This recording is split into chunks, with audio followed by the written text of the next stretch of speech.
Nowhere is truly safe in the wild. Every pair of eyes is silently watching for a single mistake.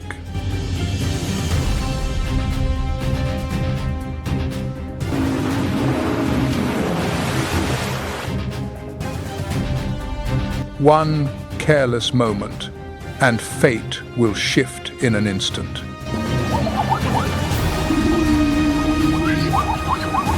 Only the adapted survive here.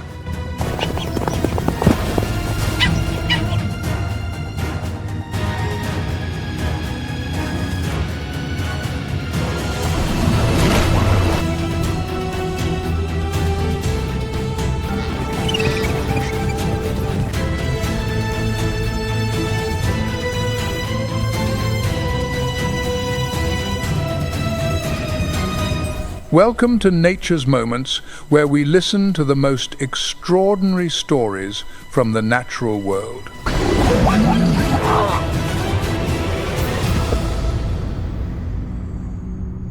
Dawn breaks across the East African horizon.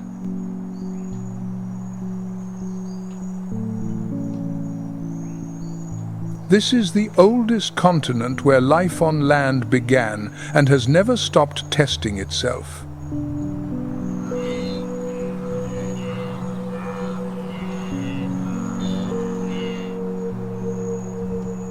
In the not yet clear light, a sound shatters the silence, the thundering of hooves on dry earth, the desperate gasping for breath.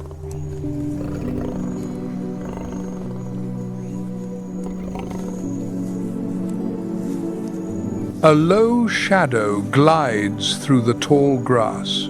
In Africa, peace is always the most fragile thing.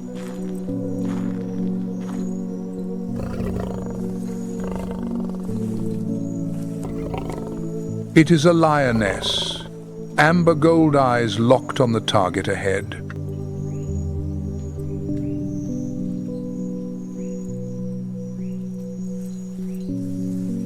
In this land, it is not the thick-maned males, but the females who are the true hunters of the pride.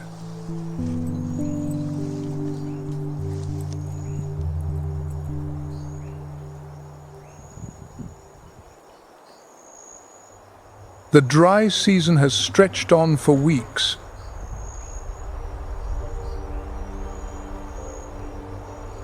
Rivers shrink. Grass burns yellow from horizon to horizon.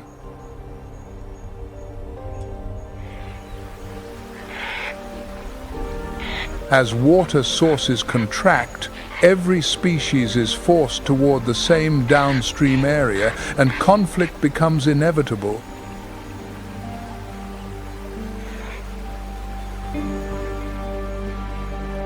In this land, the line between predator and prey is not as clear as you might think.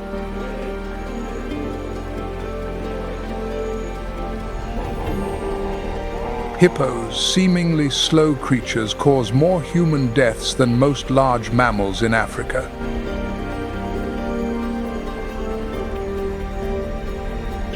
Crocodiles are more patient than any killer.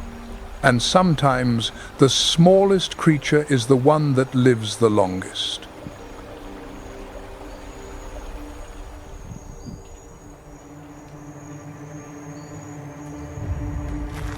In the distance, a herd of kudu antelope grazes. They do not yet know the hunt has begun.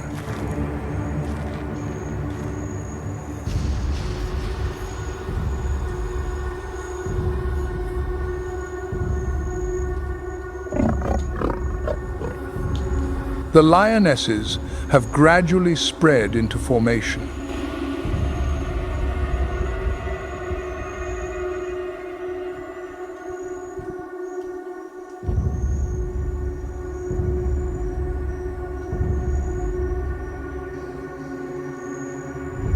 Then they explode.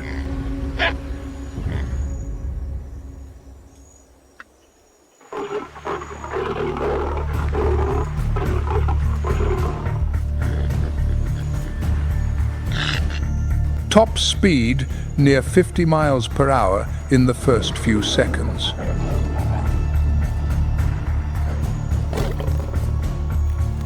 In an instant, the kudu goes down.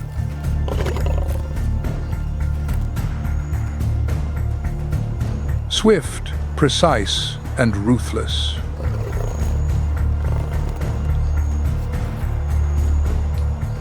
But here, no one eats in peace.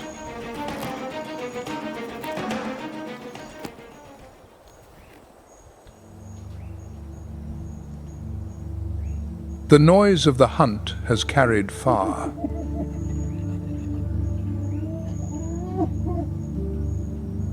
On the horizon, the silhouettes of hyenas have begun to appear.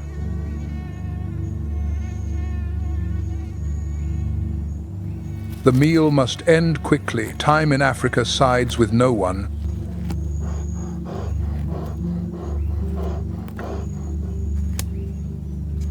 Blood seeps into the dry grass. The sun climbs higher, and downstream, another conflict is simmering beneath the surface.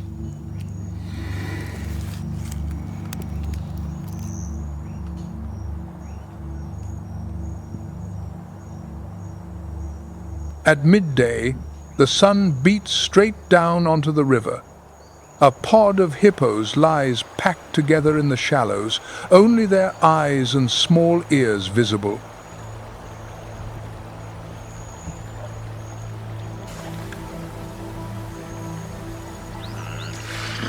The dominant bull, weighing over 3,300 pounds, occupies the deepest water. This territory is inviolable.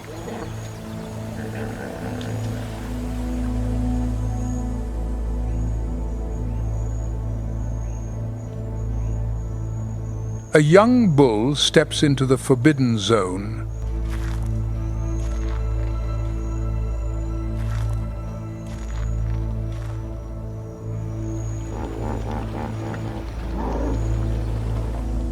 The young bull does not retreat. The dominant bull charges like a torpedo, water exploding everywhere.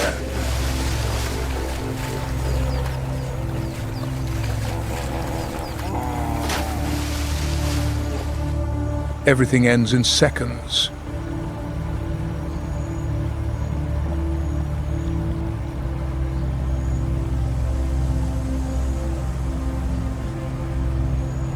The young bull yields and retreats to save his life.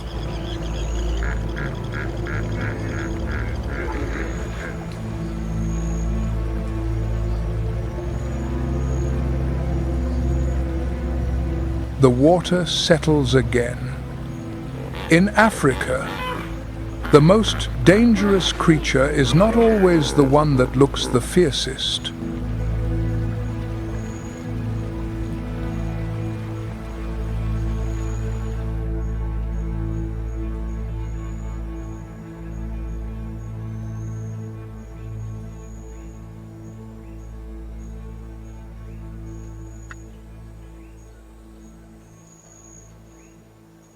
Not far away, on a large acacia branch, sunlight filters in dappled patterns through the canopy.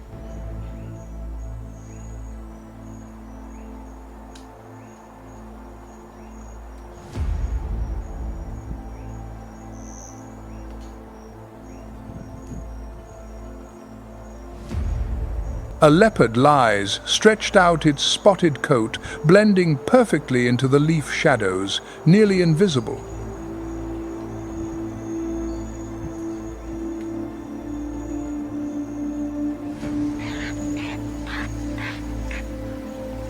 Below, an impala walks past without the slightest awareness.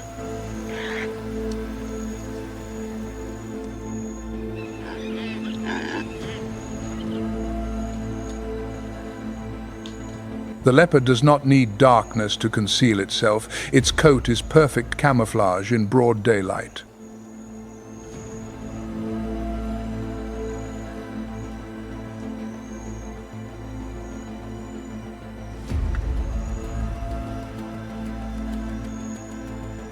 a tail flick the only signal.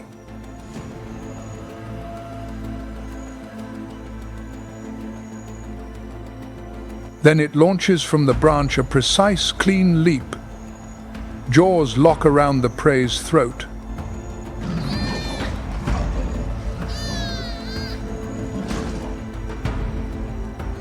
And the extraordinary begins.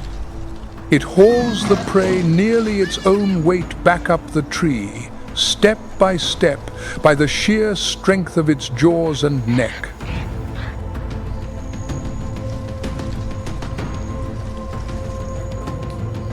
Up high, the meal is safe from both lions and hyenas.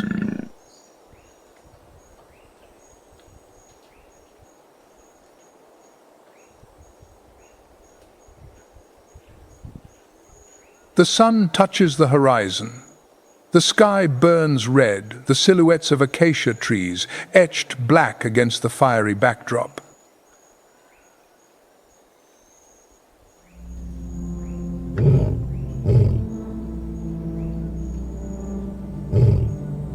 A lion's roar echoes across the savannah. Not a threat, but a declaration we are still here.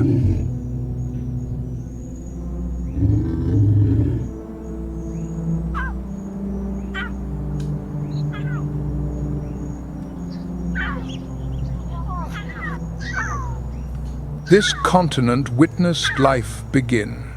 Do not let it witness life end.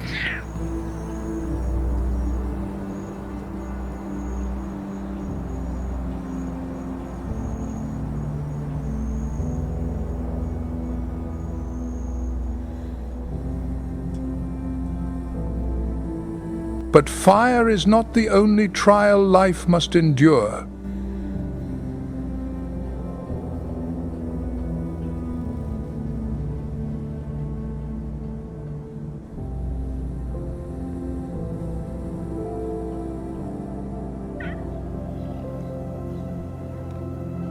Elsewhere on the planet, another battle rages where the enemy has no fangs or claws, but cold.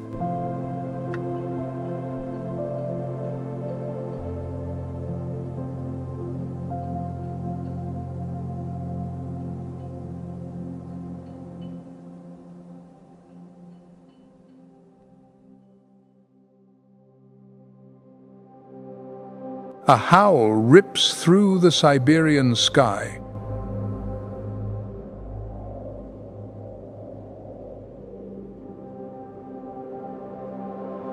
Then another echoing through millions of snow-laden pines, piercing through air frozen at -50 degrees Fahrenheit.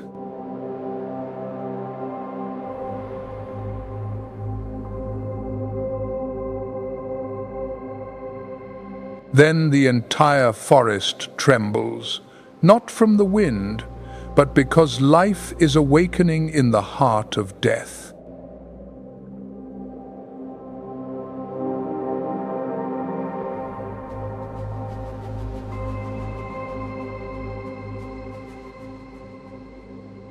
The blizzard descends from the north, sweeping across the taiga like a giant hand erasing all traces. Visibility drops to just a few feet.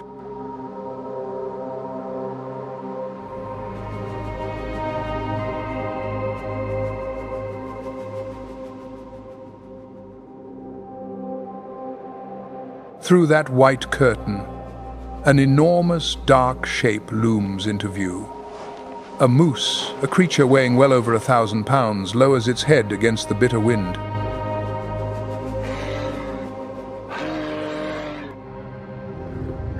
And behind it, at the edge of the pine forest, a pair of amber eyes flares, then vanishes.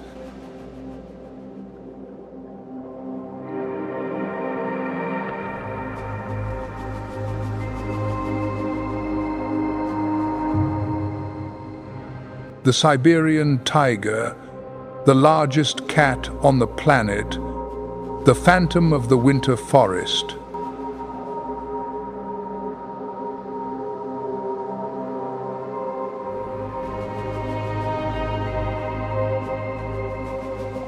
But today it does not strike, it waits.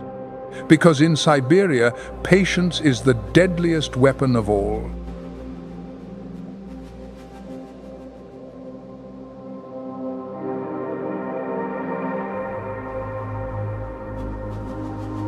The Russian winter does not merely freeze the ground, it rewrites every rule of survival.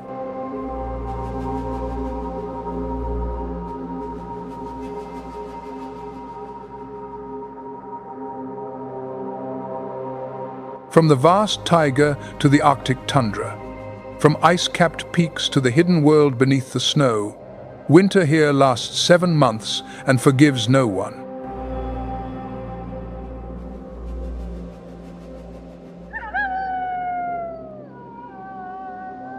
But in this cold that can freeze metal solid, who truly reigns? The answer does not lie in strength.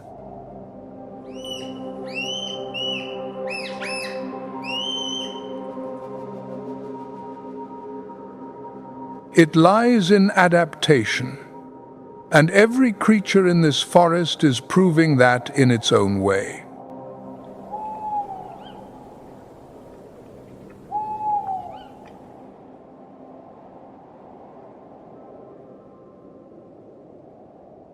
Winter sunlight falls upon the taiga, pale gold spreading across millions of motionless pines. Amid this silence, the true battle for survival begins.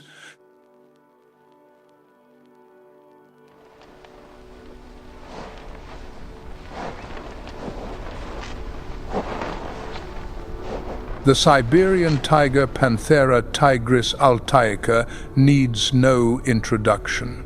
It is the solitary king of the winter taiga, and the cold is its ally.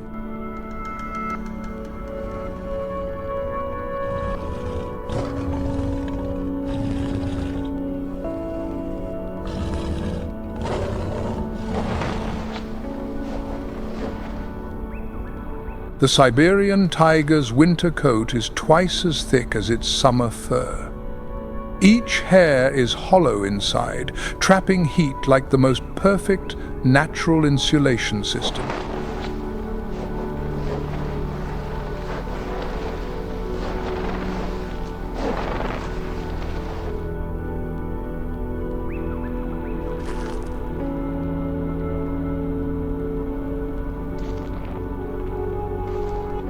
Around the neck, a dense mane forms an armor against the cold. Its body can withstand temperatures dropping to -58 degrees Fahrenheit levels, at which steel becomes brittle and prone to shattering.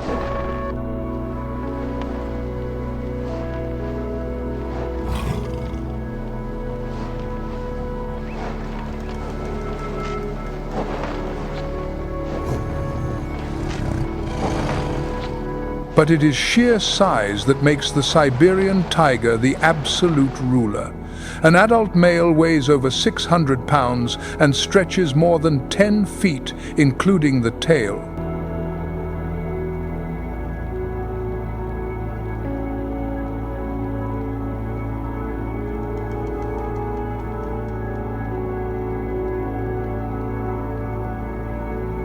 A single male's territory can span from 400 to 1,500 square miles, an area larger than an entire city.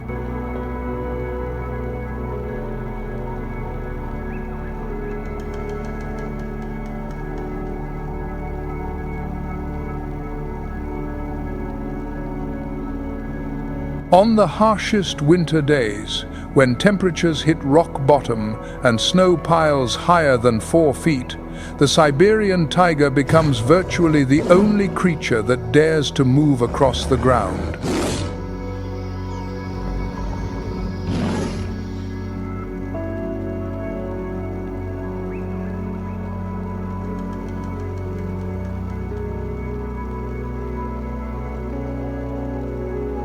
Its tracks imprint on virgin snow as large as dinner plates, deep but evenly spaced, the sole evidence that the world's largest land predator is still patrolling its kingdom.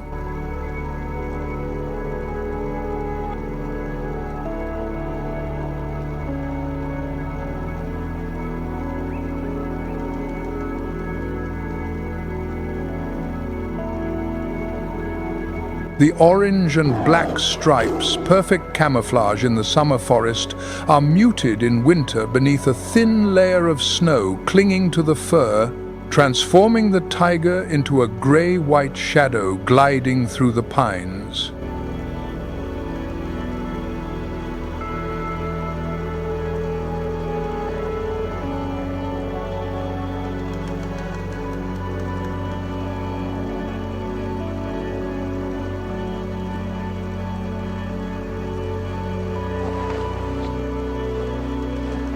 Only about 750 Siberian tigers remain in the wild in Russia. The IUCN lists them as endangered on the brink of depletion.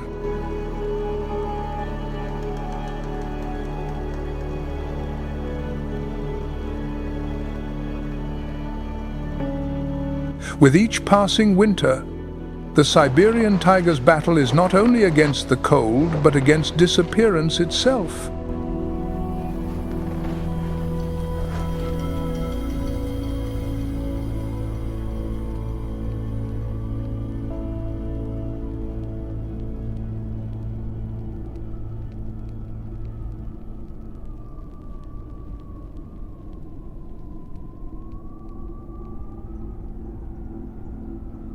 But in the winter taiga, power does not belong solely to the solitary.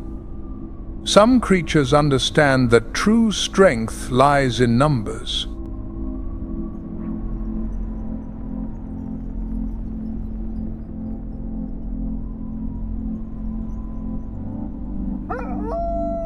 The grey wolf Canis lupus is the perfect counterpart to the Siberian tiger. If the tiger is a solitary king, then the wolf is an army.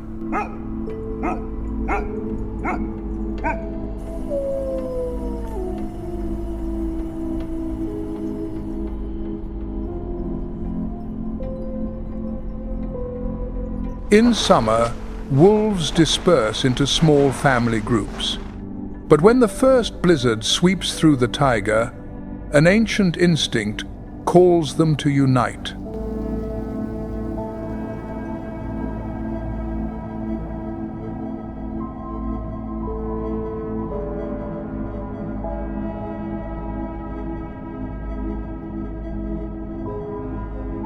Five to 15 individuals, sometimes more, gather under the leadership of the alpha pair, the only wolves permitted to breed within the pack.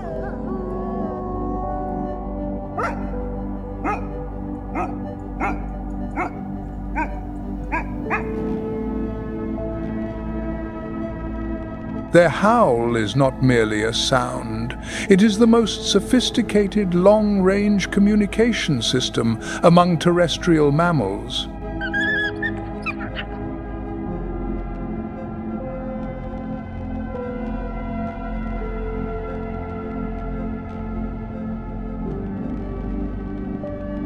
Each howl carries a unique frequency, traveling over 10 miles through the cold taiga air, summoning pack members from across the territory.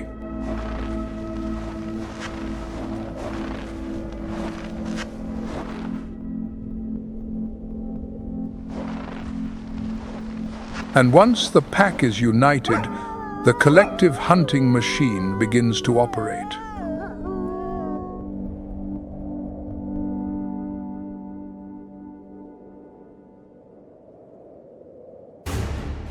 Their preferred winter target? Moose prey weighing 10 times the weight of a single wolf.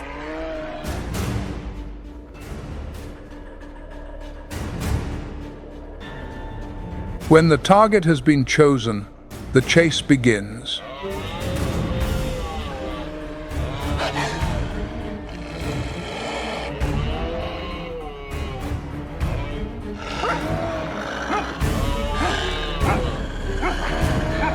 Moose run faster than wolves.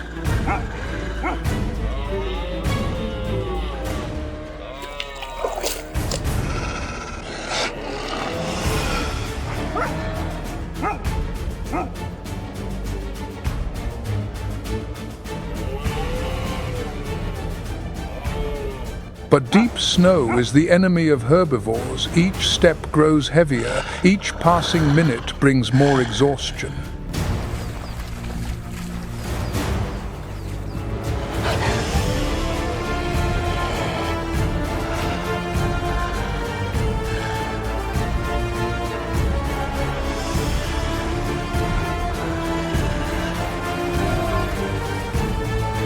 And wolves know how to wait.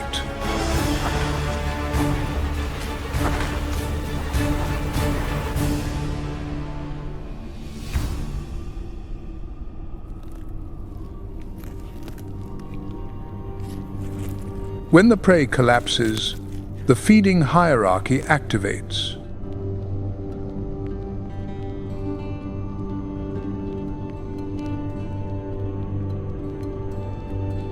The alpha pair eats first always. Then the beta wolves, followed by the lowest ranking members.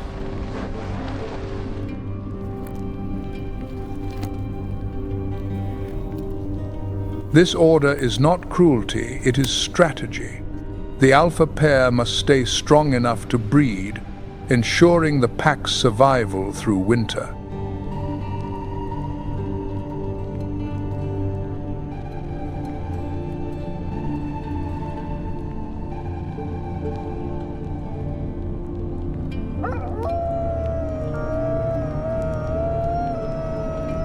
And in the fading winter daylight, the howl rises again, a call of reunion, a confirmation that today the pack remains intact.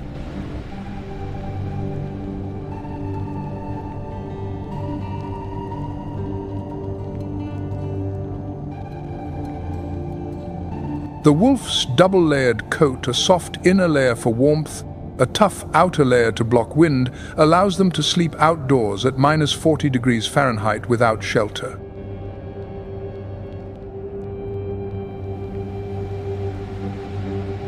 The Siberian winter forges the bonds within a wolf pack into steel. The packs that survive the harshest winters are the most united.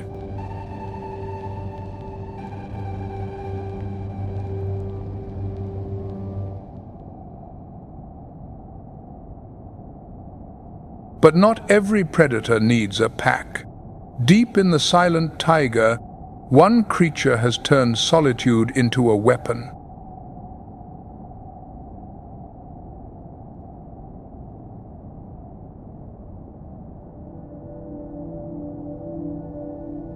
The Eurasian lynx, lynx, is the true phantom of the Siberian pine forest.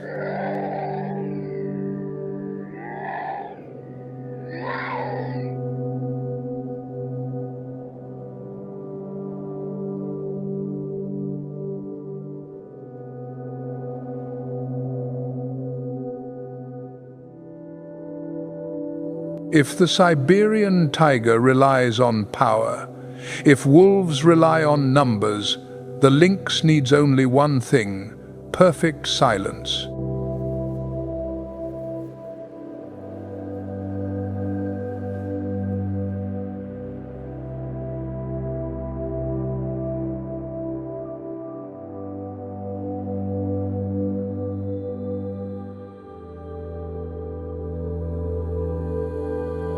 Its mottled grey winter coat blends completely with pine bark and moss-covered stone, rendering it nearly invisible when standing still.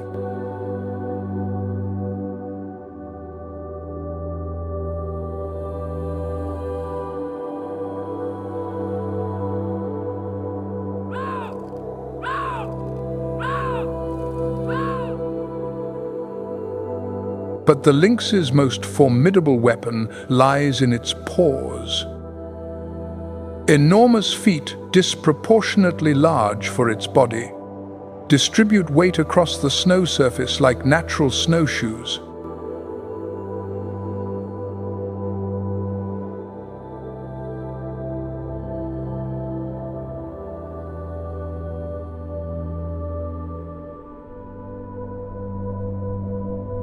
The lynx moves across snow, leaving almost no trace, no sound, no disturbance, only a lethal approach.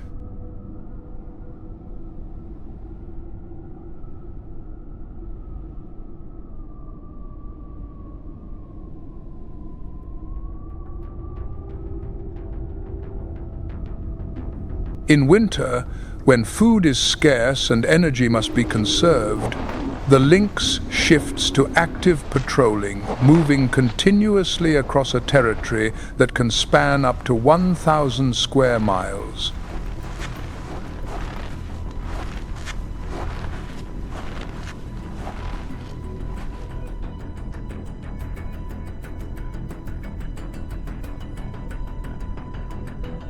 Today's prey: a grouse, a woodland bird scratching through snow for tree buds.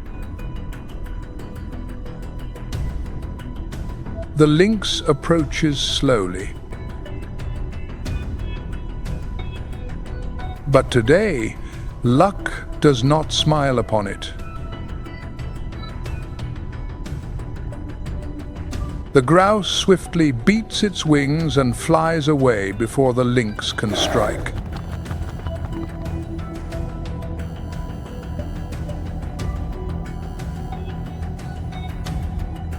The distinctive black ear tufts at the tips, not decoration, but sound-collecting antennae, enable the lynx to detect sounds from greater distances than any cat of comparable size.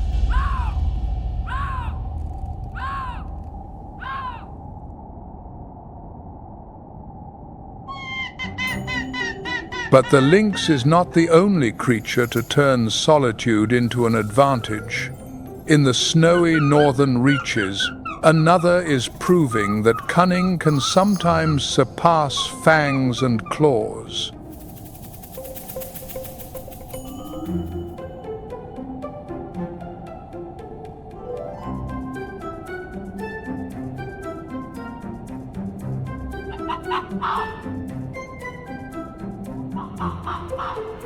The Arctic fox, Vulpes lagopus, is one of the most perfectly cold-adapted creatures on this planet.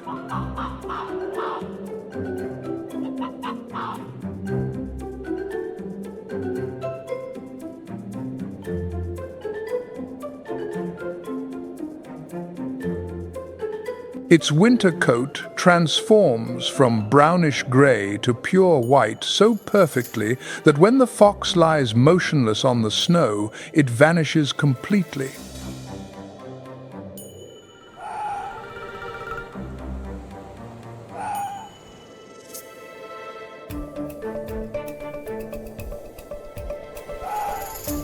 A compact body, short legs, small rounded ears, everything evolved to minimize heat loss surface area.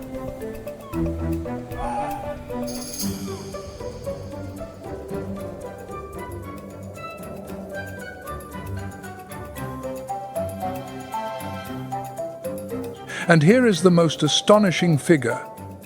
The Arctic fox does not begin to shiver until the temperature drops below -94 degrees Fahrenheit, a level of cold at which most mammals have long since perished.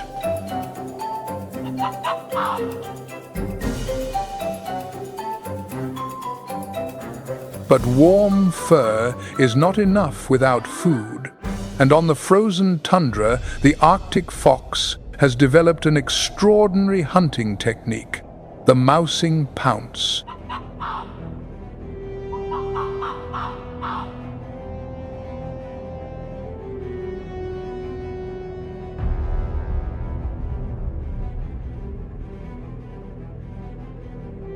Head tilted, ears pricked, it listens for the microscopic sounds of rodents moving beneath the snow.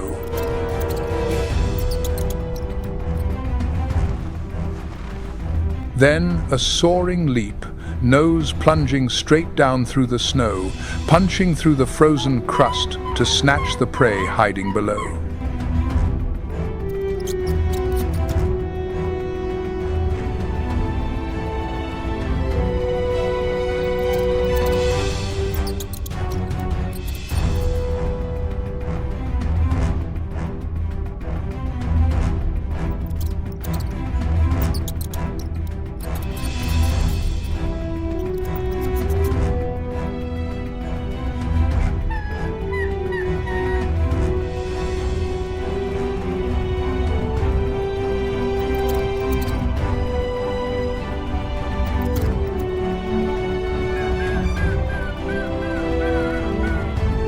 It buries surplus food in shallow caches beneath the snow reserves for the days when blizzards make venturing out impossible.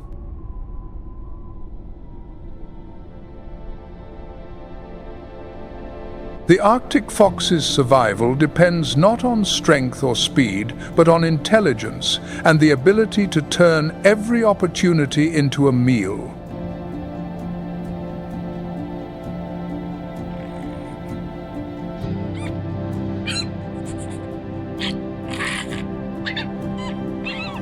But if the Arctic fox is the adapter of the tundra, then the red fox, Vulpes vulpes, is the adapter of everywhere.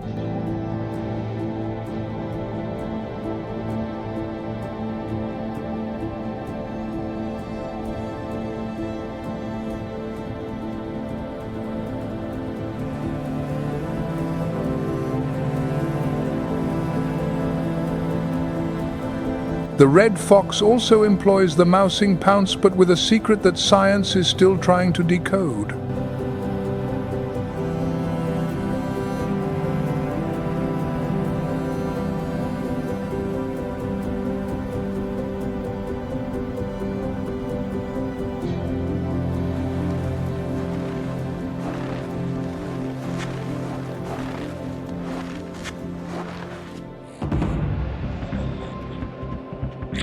The hypothesis: red foxes may sense the Earth's magnetic field and use it as a natural targeting system to pinpoint the exact location of prey beneath the snow.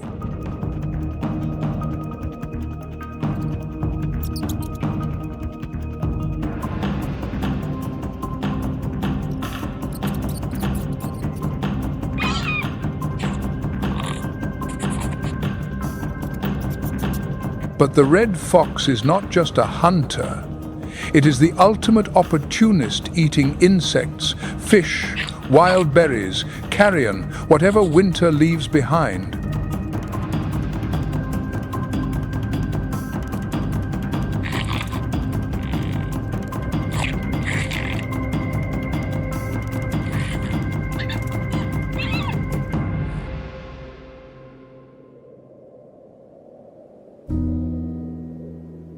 And perhaps it is this very flexibility that explains why the red fox has the widest distribution of any canid, from the Russian taiga to the Sahara Desert, from the Arctic to the suburbs of Tokyo.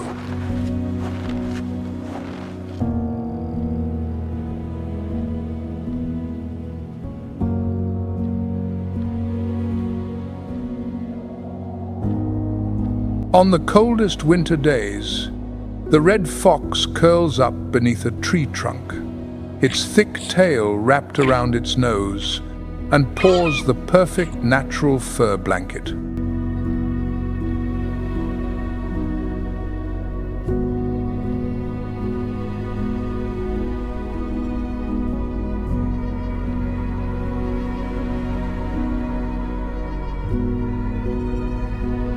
Unlike any other canid, the red fox can partially retract its claws, a cat-like trait that helps it grip slippery ice when pursuing prey.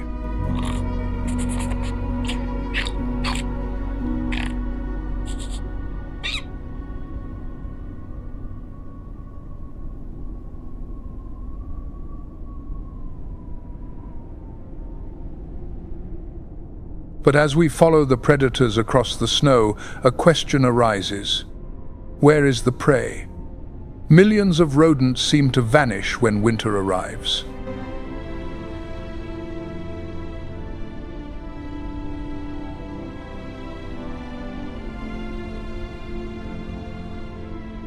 The answer lies right beneath our feet, just a few inches below the snow surface.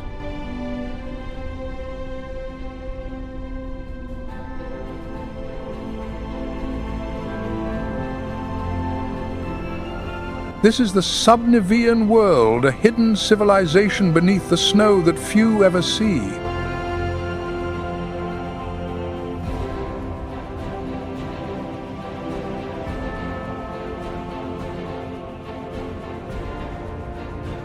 When snow accumulates to about 6 inches, something miraculous occurs. Warmth from the ground creates a gap between the earth and the snow, a secret corridor where temperatures remain steady at around 32 degrees Fahrenheit.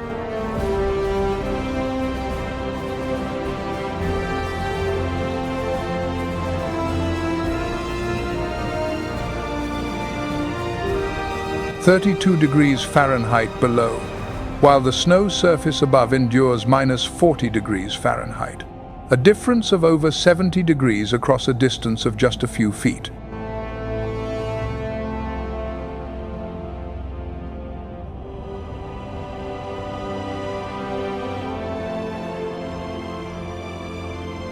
Snow, paradoxically, is the warmest blanket nature ever created.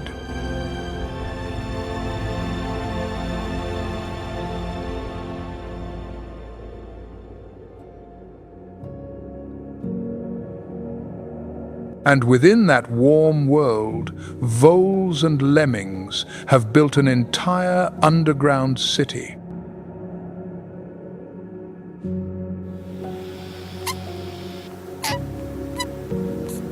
A complex branching tunnel system with sleeping chambers, dining areas, and even food storage rooms stretches beneath the snow surface, across areas spanning hundreds of square yards.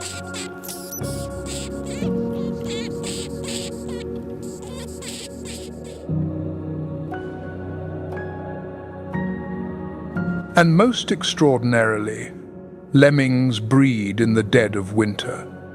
While most animals are simply trying to survive, lemmings are creating the next generation beneath the protective snow.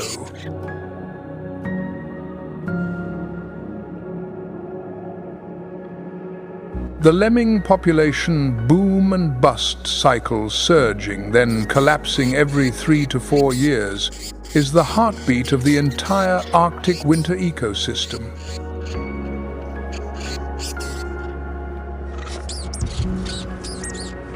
When lemming populations explode, every predator thrives.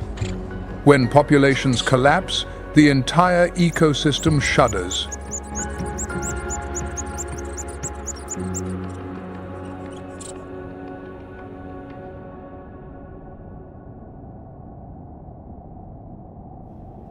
But this underground world is no impenetrable paradise. From above, asymmetrically placed ears are listening.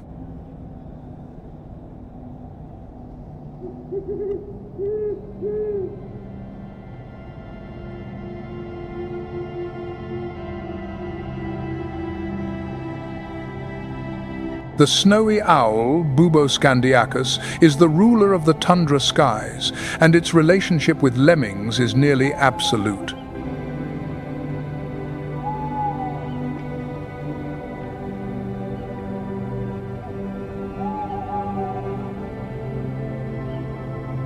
During breeding season, the snowy owl feeds almost exclusively on lemmings. The number of eggs it lays depends entirely on the lemming population. In boom years, the snowy owl lays more than 10 eggs. In crash years, it may not breed at all.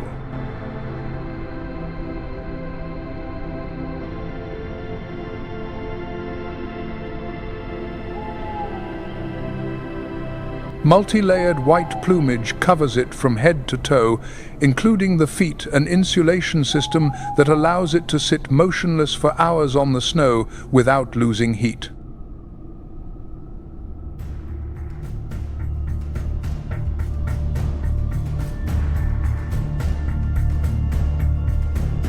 Its ears are positioned asymmetrically on the skull, allowing the snowy owl to pinpoint the exact location of sound in three-dimensional space.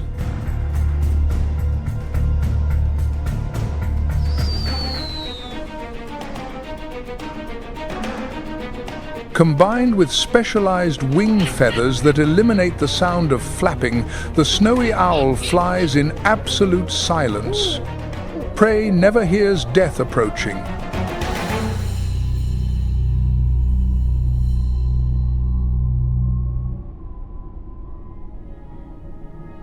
But if the snowy owl dominates the open tundra skies, deep within the taiga, another hunter is accomplishing what seems impossible.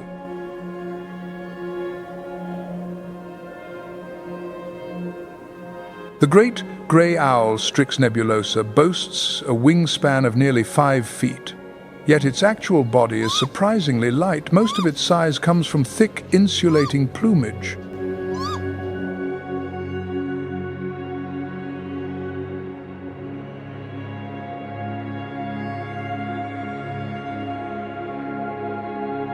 Its enormous disc-shaped face functions like a parabolic antenna, collecting and directing sound waves to its asymmetrically placed ears.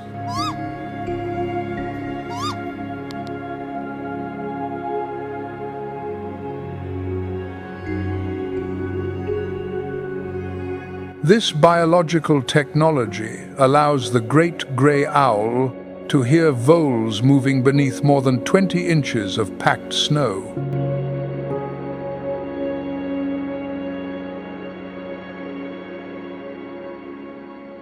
No radar, no technology, just 40 million years of evolution and a face designed perfectly to hear.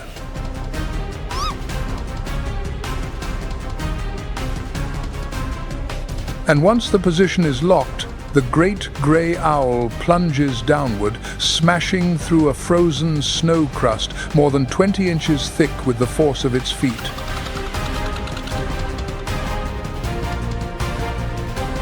A wingspan of nearly 5 feet casts an enormous shadow gliding silently across the snow surface, like a phantom at midday.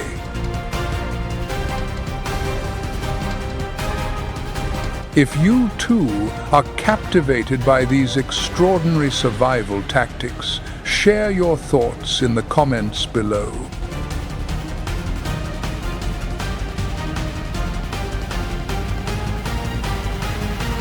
But some creatures choose an entirely different path, not enduring, not hiding, but leaving.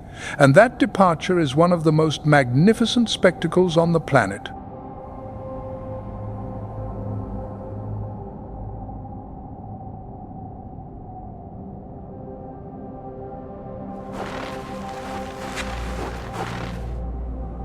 Reindeer Rangifer tarandus do not flee from winter, they run straight through it.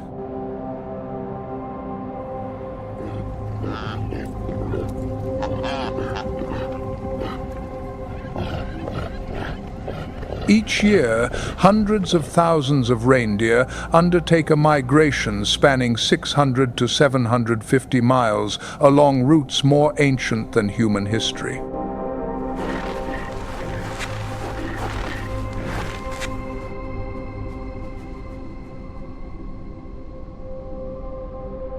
Leading the migration is not the largest bull, but the eldest females, the matriarchs who have lived through many winters and memorized every path.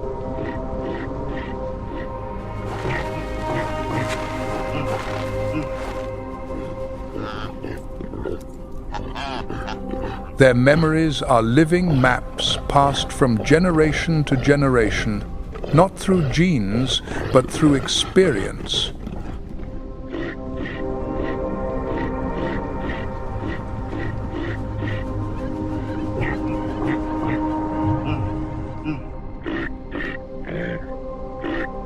Their hooves change with the seasons. In summer, soft and wide like cushioned pads. In winter, they harden into chisel-like edges, cutting through ice to dig for food below.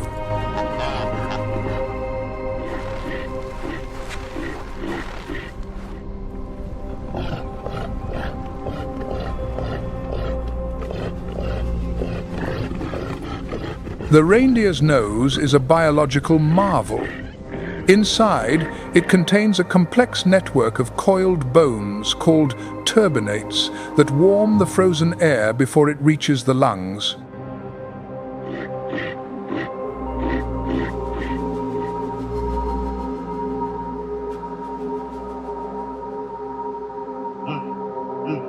But the most spectacular secret lies in their eyes.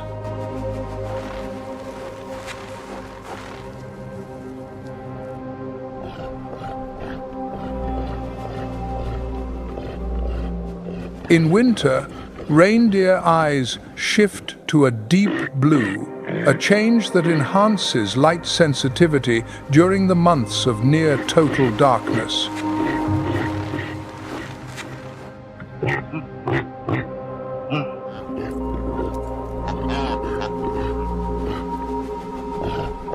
Reindeer can see ultraviolet light, an ability most mammals lack. Lichens absorb UV rays, standing out as dark patches against the blinding white snow.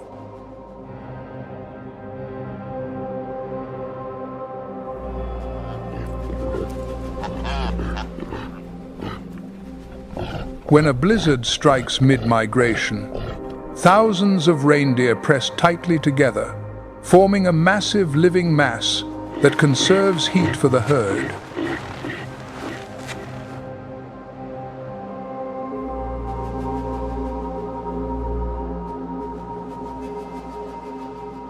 Each migration is a test.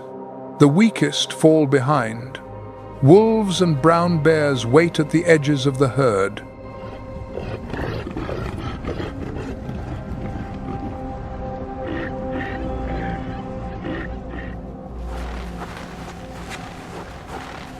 But the reindeer herd presses forward, not out of courage, but driven by a primal instinct stronger than fear that has propelled this species through thousands of generations.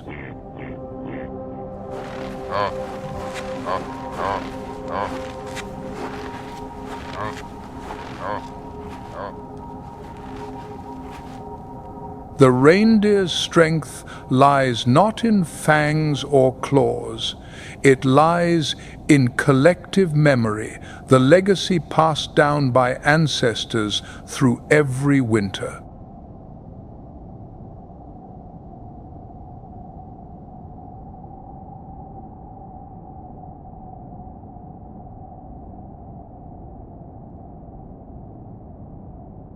And when spring arrives,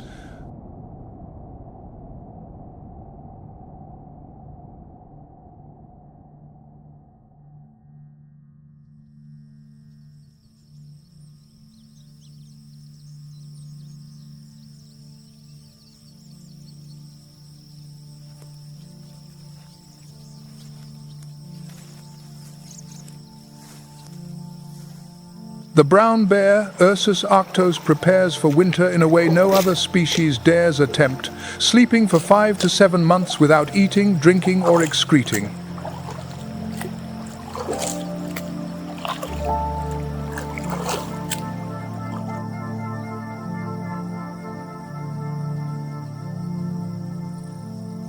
But before the sleep, the bear must complete a life or death mission.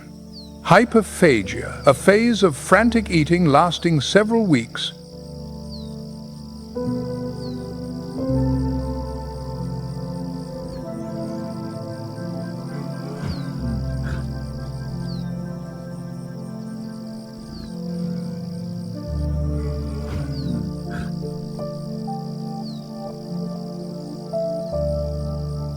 During this phase, the bear eats everything salmon, berries, roots, insects, gaining 30 to 40% of its body weight.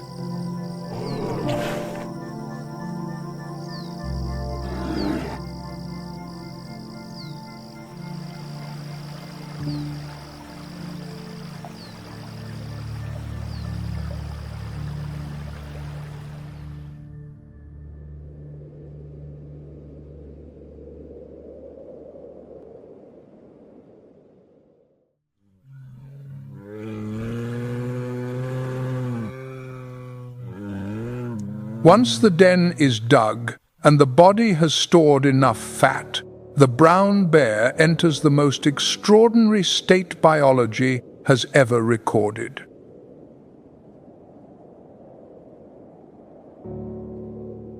Heart rate drops from about 40 beats per minute to just 8. Body temperature decreases by about 9 degrees Fahrenheit, yet remains high enough for a rapid awakening if threatened.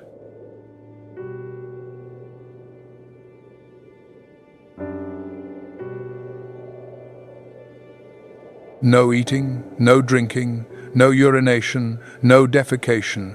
For 5 to 7 months, the bear's body recycles waste into protein, maintaining muscle mass without movement, something modern medicine still cannot replicate in humans.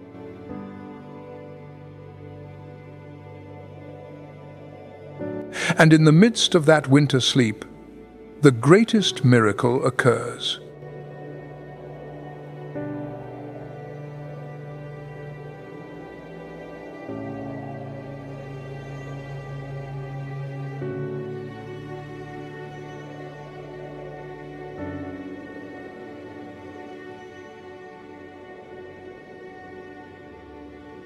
In January, the mother bear gives birth blind, hairless cubs weighing only 10 to 14 ounces, smaller than a can of soda.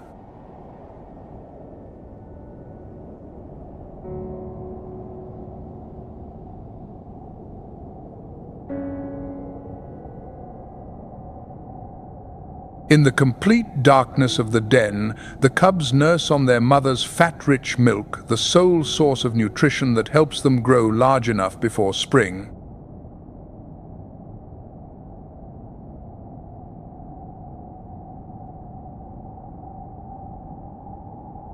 The mother nurses her cubs without eating, sacrificing her own energy reserves to nourish the next generation.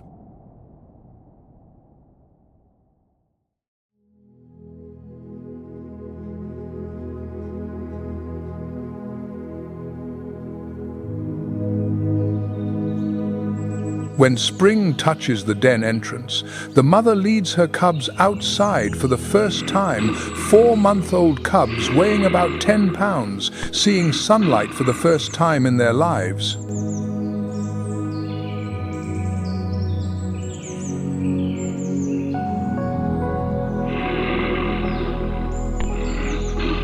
The world outside is vast and full of danger. But the mother, now 40% thinner than before hibernation, will protect them at any cost.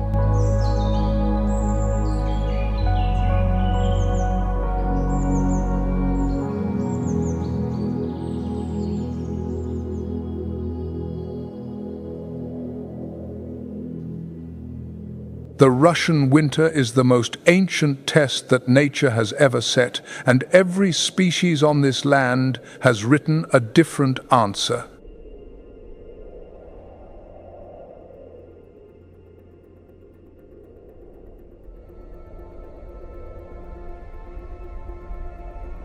The tiger chooses solitary strength.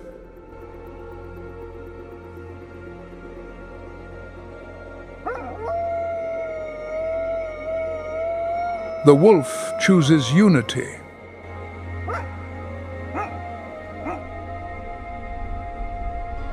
The lynx chooses silence. The fox chooses cunning. The reindeer chooses migration. The bear chooses sleep. The lemming chooses to hide and breed in the season of death.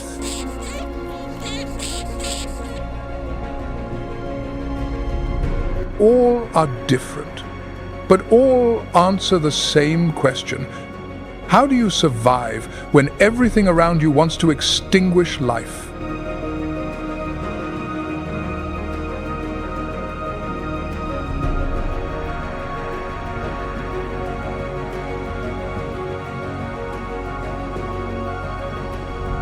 And at the edge of the taiga, as the first spring dawn paints the horizon pink, a howl rings out.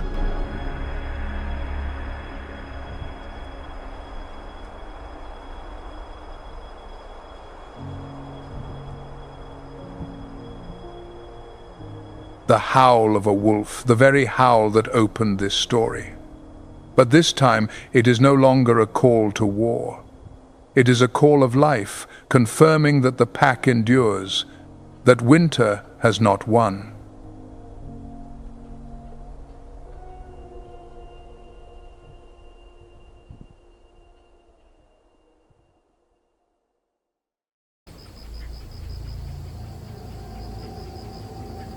Amidst the darkness of the African savannah, a low growl sounds from the undergrowth.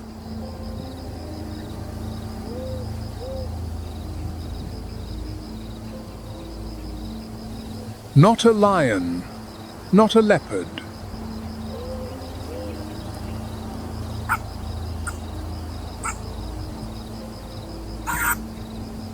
Instead, a creature weighing less than 35 pounds.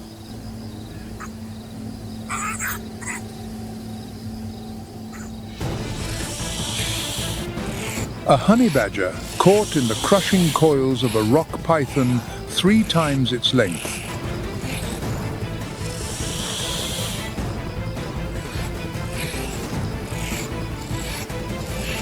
The python constricts. Its massive coils of muscle tighten around the small body like a living vice.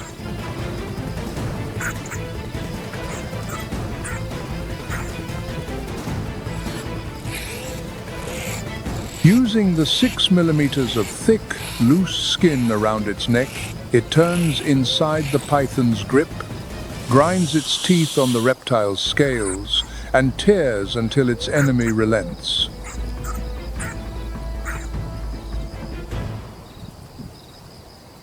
And this is not the only story this land has to tell.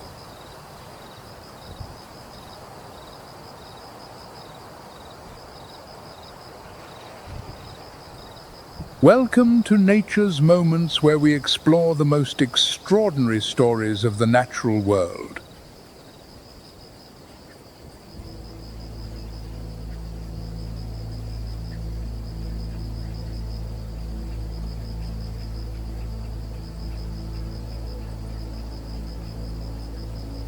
We begin with exiled kings, seekers of a crown forged in blood and fire.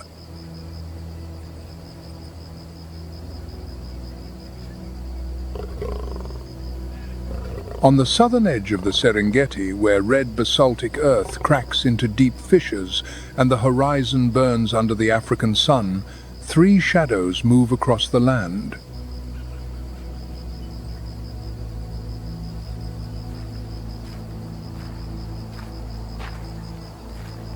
Not lone lions, not an ordinary pride.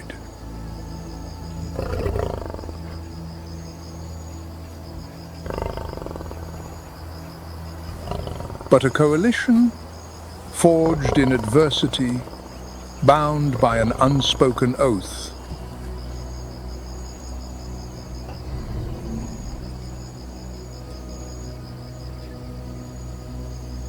There is no trace of youthful innocence in their eyes, only the hard resolve of those who have survived exile, defeat, and isolation.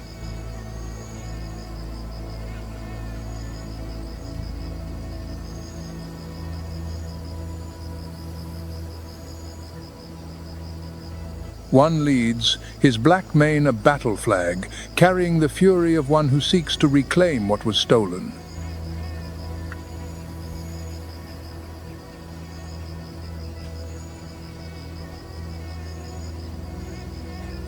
At his side are his loyal warriors, each driven by a thirst for glory and tempered by life or death combat.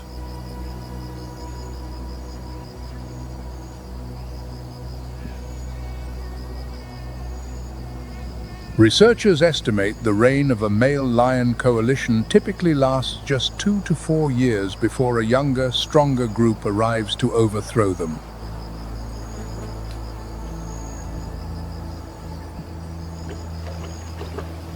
Every day is precious, every battle decisive.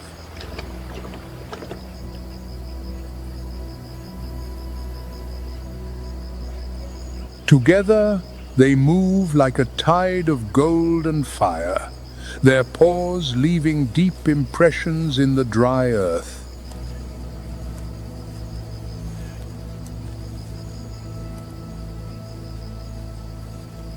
They seek more than prey.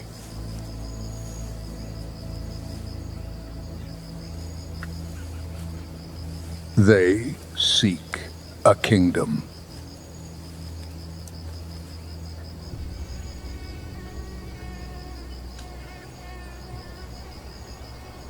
On the savannah, territory defines everything.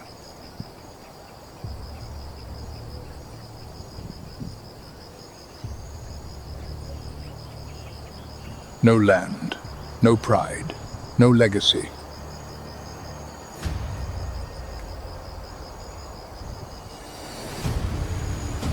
Their path leads them into the heart of a territory long ruled by a solitary king, a ghost of a bygone era.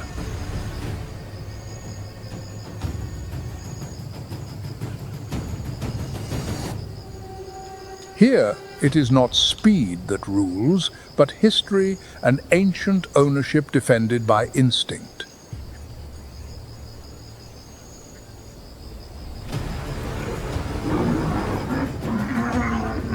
As the coalition and the old ruler lock eyes, the plains fall silent.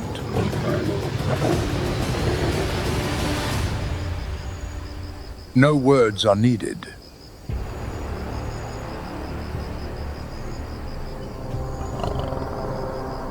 A low, rumbling growl rolls across the horizon.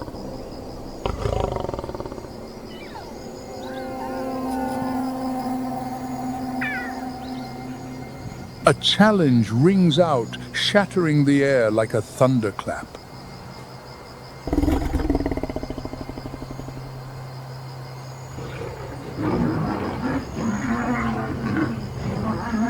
And at last, after a crushing clash, the lone ruler yields.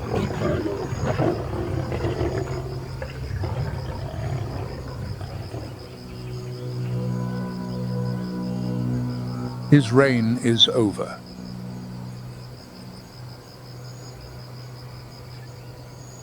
The coalition is no longer a wandering band.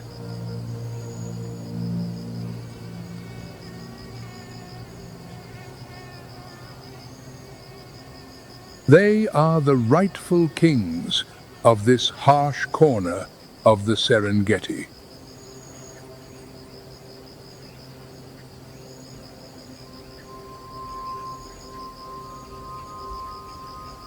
The newly conquered land becomes a blood-soaked arena where power is born, where nomads rise to become monarchs.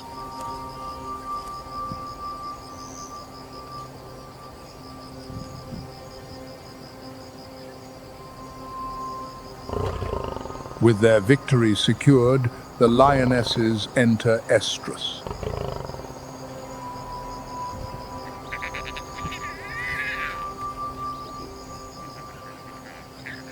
The season of mating begins.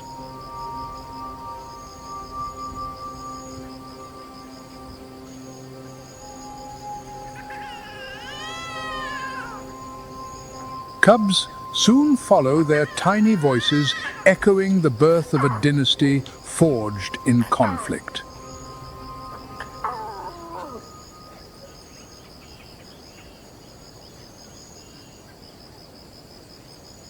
As dawn breaks, the lead male ascends a rocky outcrop and roars.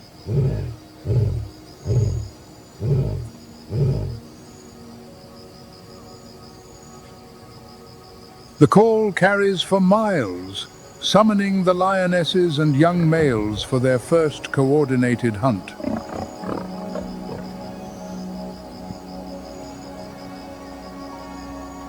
This time, they do not target easy prey.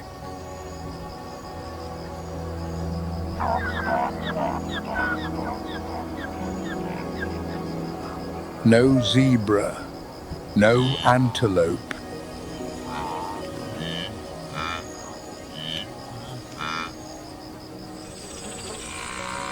They seek a rival worthy of their new reign, the African buffalo.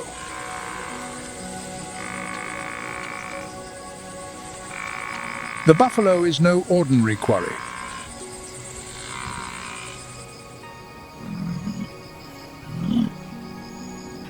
It is one of Africa's big five, not for its size, but for its sheer dangerousness.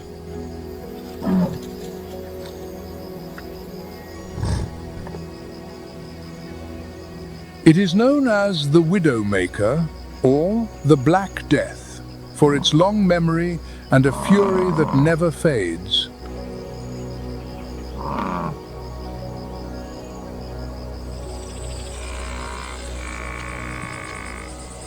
A wounded buffalo will not flee. It will circle back, ambush, and retaliate.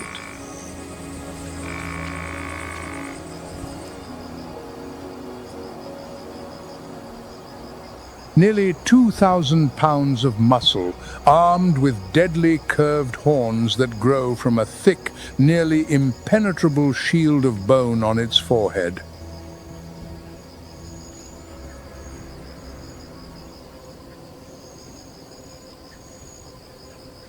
Backed by the unyielding spirit of its herd, it stands like a living fortress.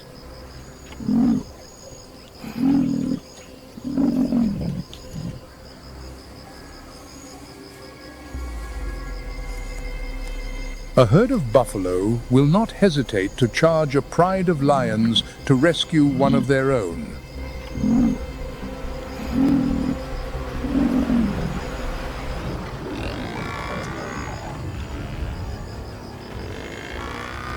For them, defense is attack.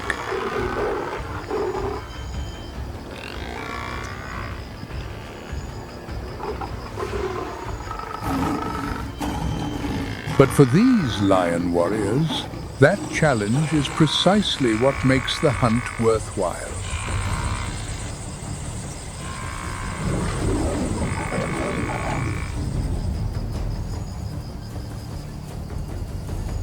Under the alpha's command, the pride fans out in silence, taking measured steps, every muscle coiled like a spring.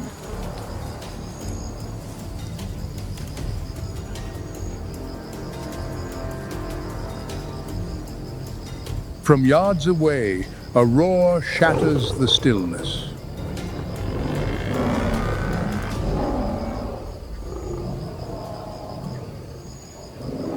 The chase ignites. The savannah trembles with the thunder of hooves and the sound of battle cries.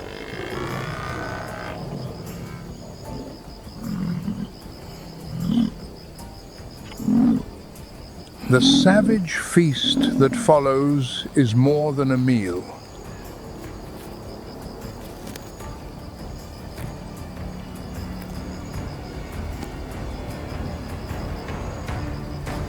It is a declaration of dominance written in blood and claw.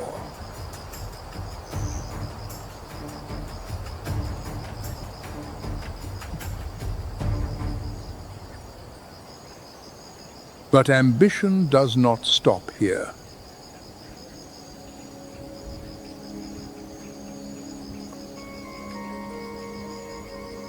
With their territory secure and their unity cemented, the three kings set their sights on an even greater challenge.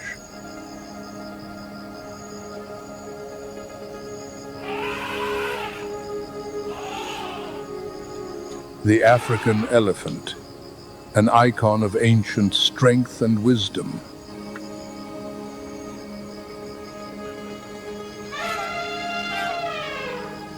Weighing up to 6 tons.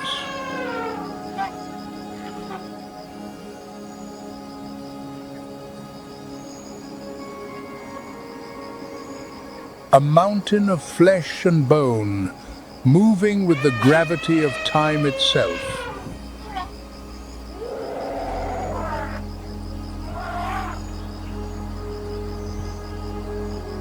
They are creatures of complex societies, ruled by an experienced matriarch. Their memories span decades, and their loyalty is absolute.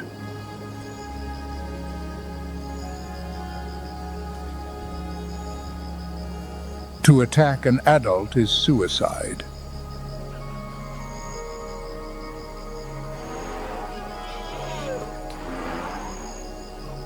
Their herds are a moving fortress, where every member is prepared to fight to the death to protect the young.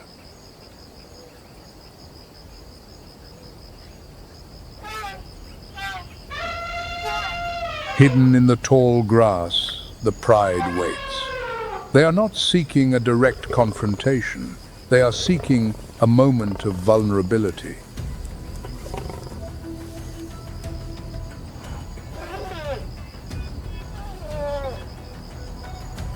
Their target is the future of the herd, a young calf straying from the protective circle of its mother's legs.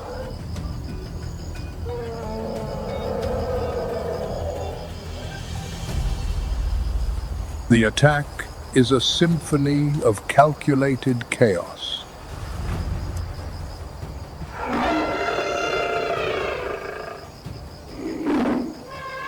This is rare behavior recorded in only a few places across Africa where lions have learned to conquer the largest prey the land has ever borne.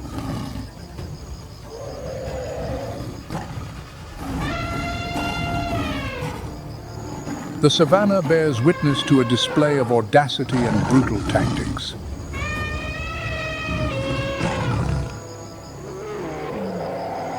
This is not just a kill.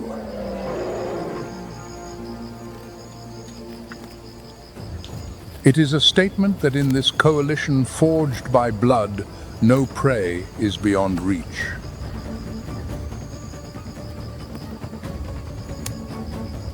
The afternoon sun glints on blood-stained fur. A solemn silence fills the air.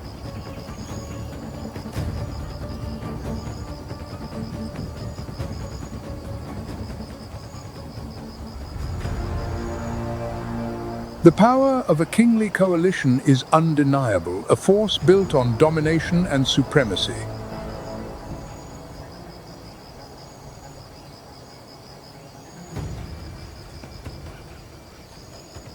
But on this savannah, the crown does not only belong to the mighty.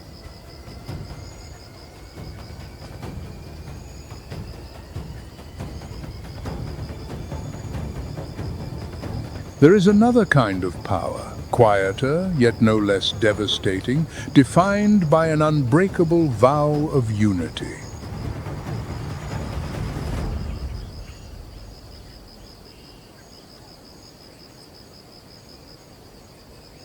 Where the dawn casts a golden light over the vast grasslands, an army of mottled shadows appears.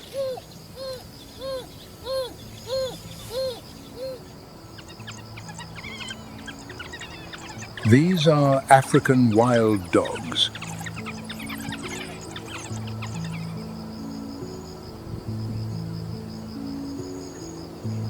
Lean bodies, long legs, and large round ears that pivot constantly.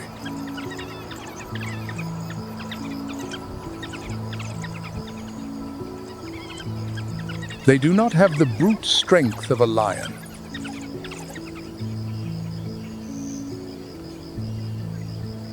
They lack the bone-crushing jaws of a hyena.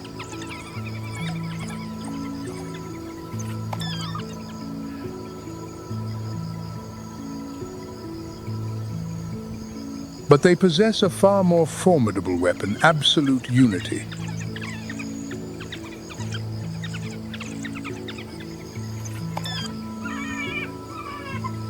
Every movement is perfectly synchronized.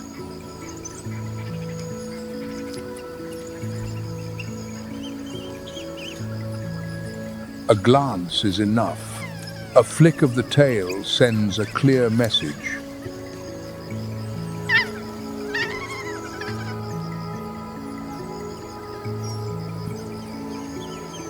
Each individual is a vital part of a machine that operates with flawless precision.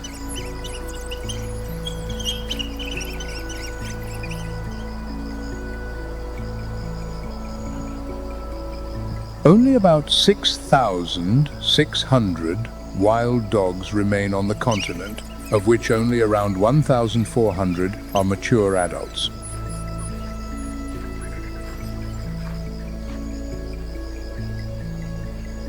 The species faces the threat of extinction.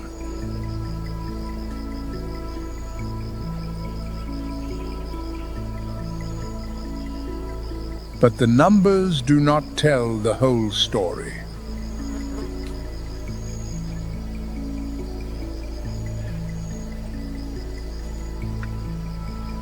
What is extraordinary is how they live, how they decide, how they care.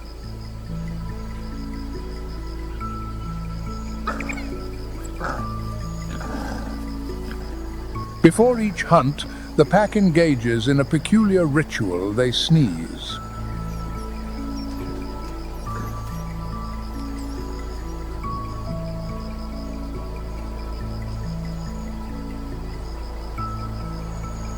Scientists have discovered this is, in fact, a form of voting.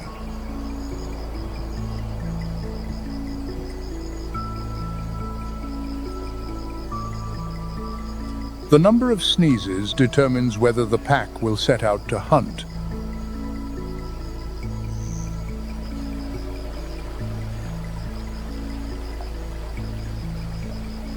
Democracy in the heart of the wild savannah.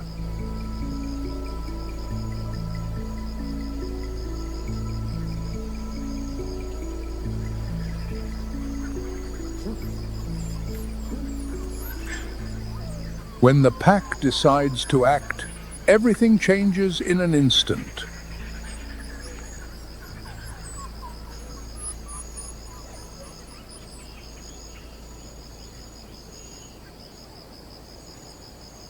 At dawn, a herd of impala grazes peacefully.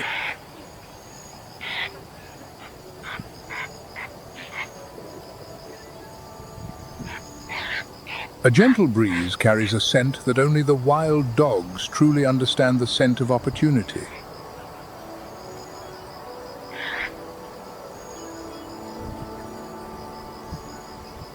With their lyre-shaped horns and elegant build, they are the embodiment of savanna grace.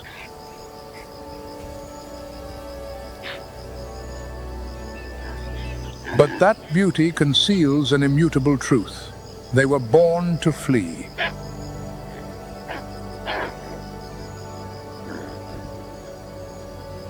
Every muscle is a coiled spring, every ear a living radar, scanning for the unseen danger on the wind.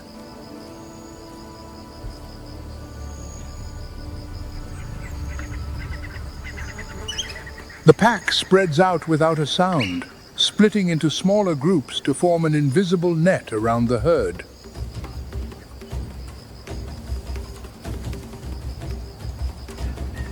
No growls, no premature charges, just pure calculation.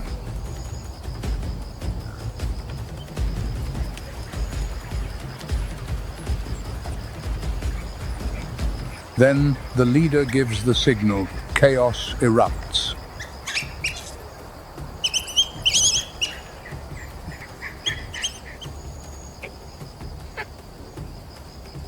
The pack surges forward in a storm of speed and determination.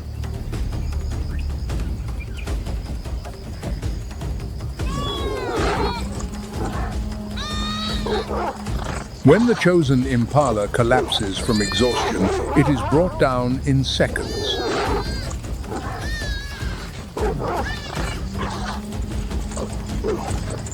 The meal is shared amidst growls and quick bites.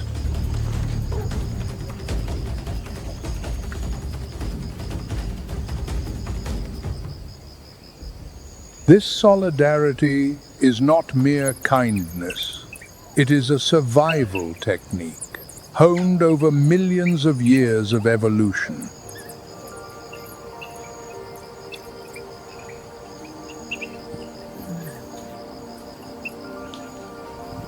The hunting success rate of wild dogs is 60 to 90% higher than any other large predator on the continent.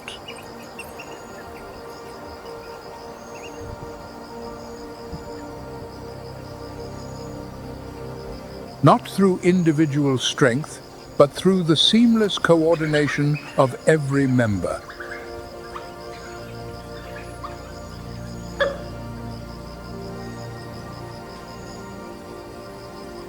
Below the ground, a system of dens conceals the next generation. Sheltered by the earth and the warmth of the pack, the pups await their share.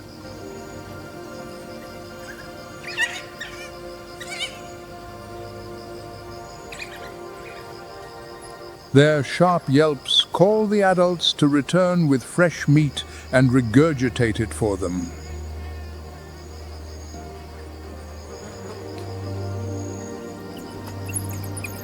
For most carnivores, this behavior would be unthinkable.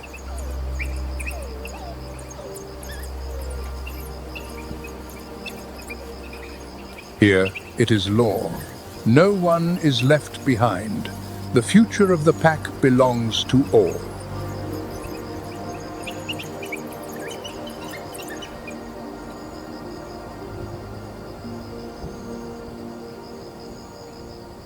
But on the savannah, victory always brings peril.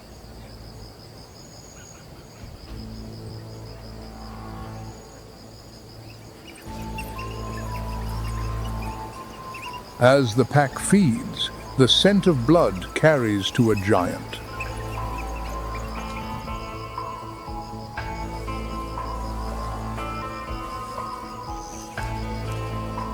A golden shadow moves through the tall grass.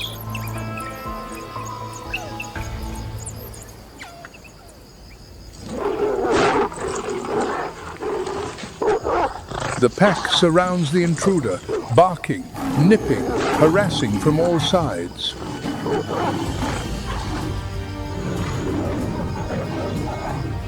They know the fight is hopeless, but their loyalty transcends fear.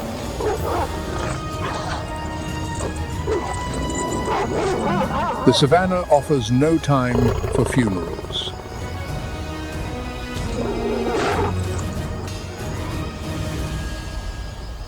As dusk settles, the pack regroups.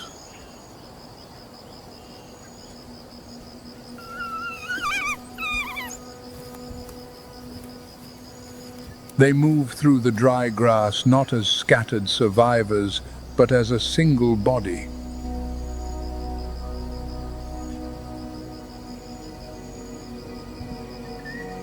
The loss is painful, but it also forges their bond ever stronger.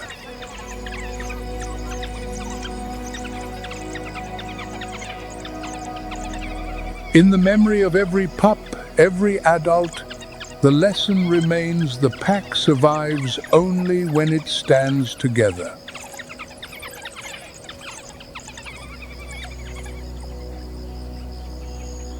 As the dry season tightens its grip, the hunt becomes ever more grueling.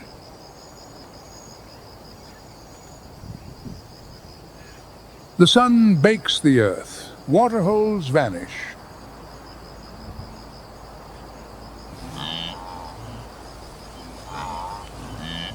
Prey migrates across vast distances.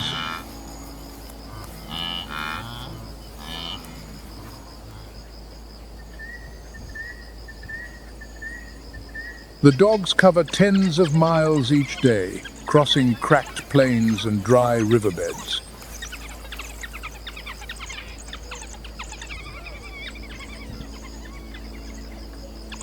Their paws endure, their bodies adapt, their spirit never wavers.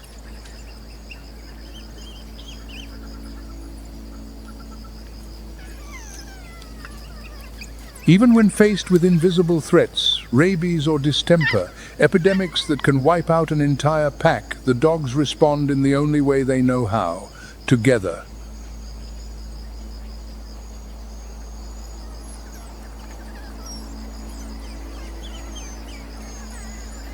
The weak are fed, the sick are protected.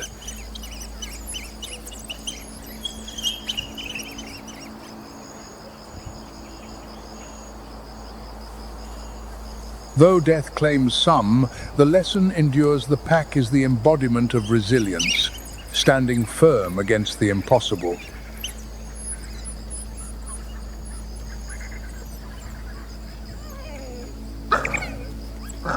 Under the full moon, the pack rests in a circle, their bodies touching for warmth and security.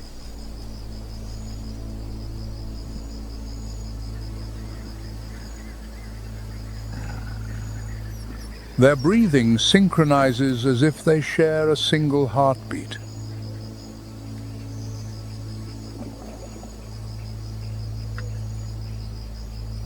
The dawn will bring a new hunt, new prey, and new dangers.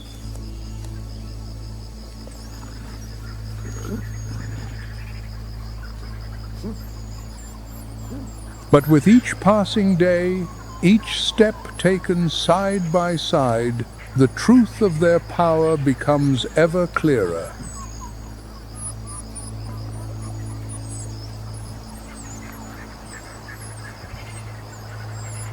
Alone, they are vulnerable. Together, they are invincible.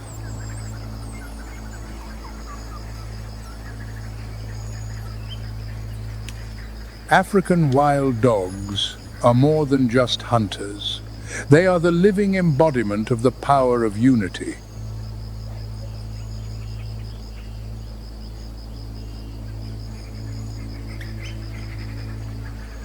In a world where every creature fights for itself, they are a reminder that true strength lies not in the largest fang or the loudest roar.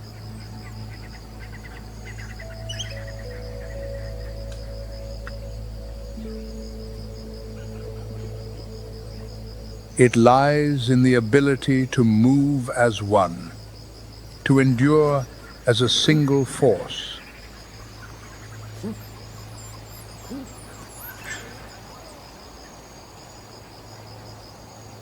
But on the savannah, unity has many faces.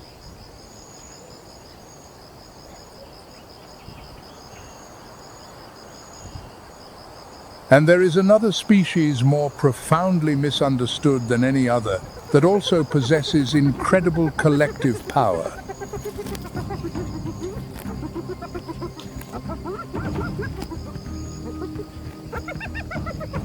In the vast African wilderness, where the sun beats down on endless golden fields and red earth, an unmistakable sound rips through the air, the hoarse, chilling laughter of the hyena.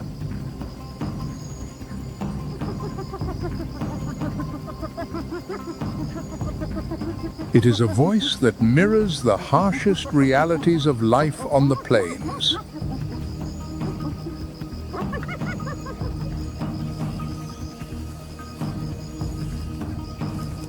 For generations, the hyena has been dismissed as a scavenger, a shadow waiting for others to finish their hunt.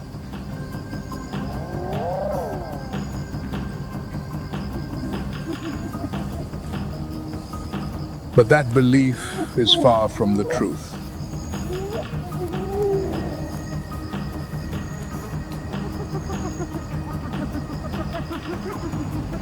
Hyenas are master hunters. Their skill and lethality are second to none, rivaling that of lions or cheetahs.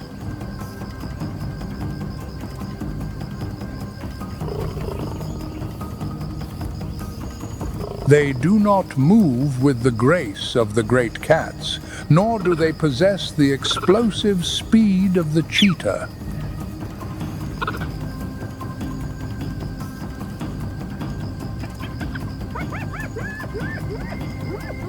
But their strength lies elsewhere in their unparalleled stamina and their astounding tactical coordination.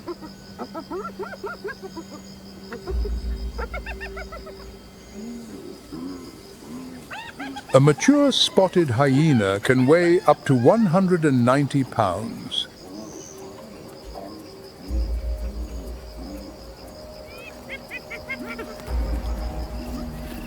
Its compact body is powered by dense muscle and the most powerful jaws in the animal kingdom.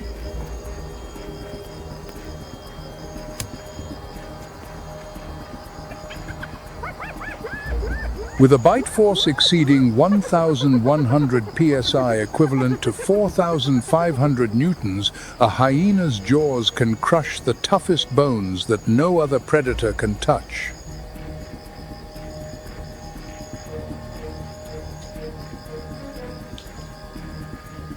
Where many predators take only the meat, the hyena consumes nearly everything: flesh, hide, bone, and the nutrient-rich marrow within.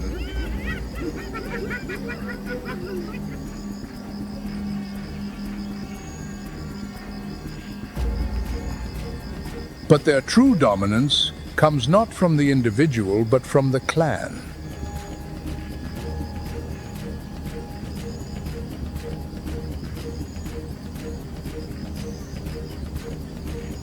And here is what is most astonishing. Spotted hyena society is ruled entirely by females.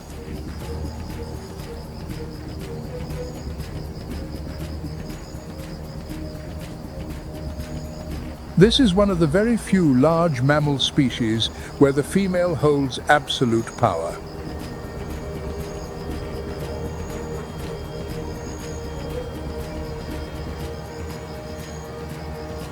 The lowest-ranking female in a clan still stands above the highest-ranking male who joins from the outside.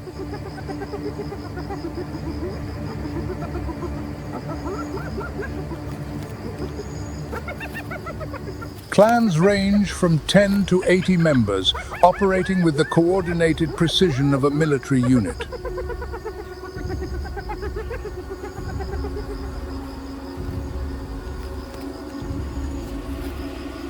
Every individual understands their role.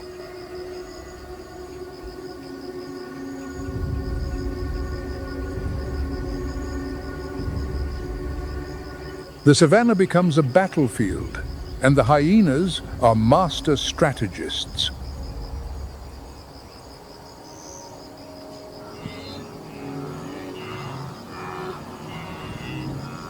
In an open field, a herd of wildebeest grazes in the fading light.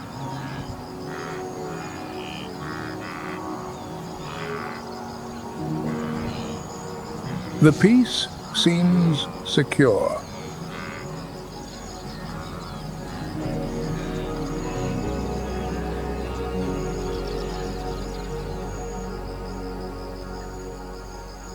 But hidden in the tall grass, the keen eyes of a hyena have already locked onto a single target.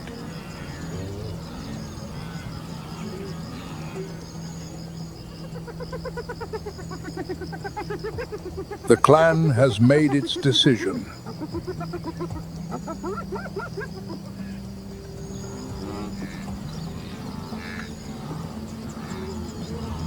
A distracted wildebeest, lagging behind the herd, becomes the focus.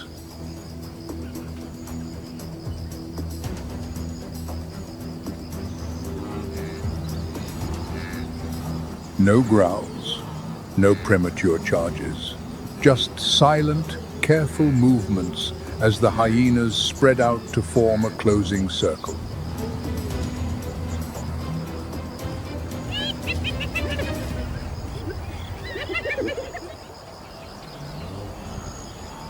Then the silence shatters.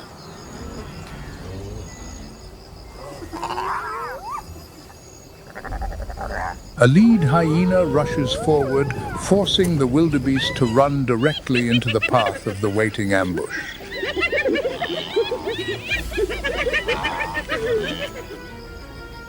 Within seconds, the wildebeest is down, overcome by overwhelming numbers.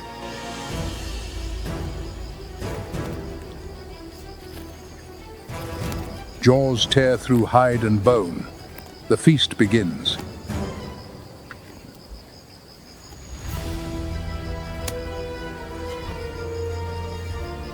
Even while eating, their vigilance never fades.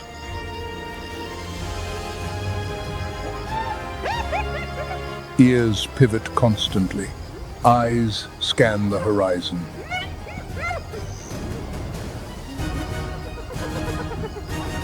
On the savannah, any meal can turn into a battle.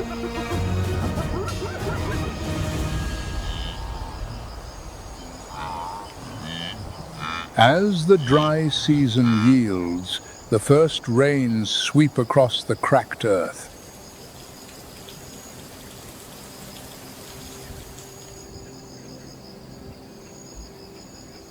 The once barren landscape begins to bloom, heralding the start of a new cycle.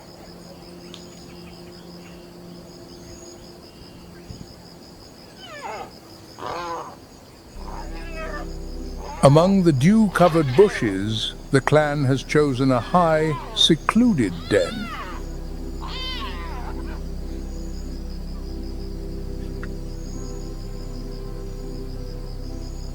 Here, the matriarch gives birth to her first litter.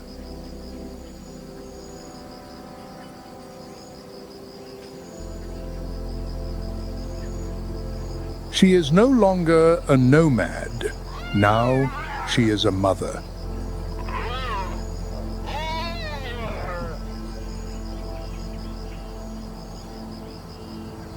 The cubs are born blind and fragile, but they carry the hope of a new generation.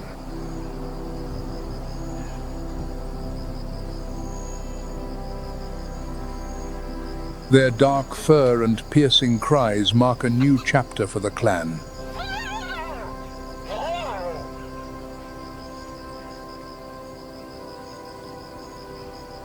The cubs grow quickly.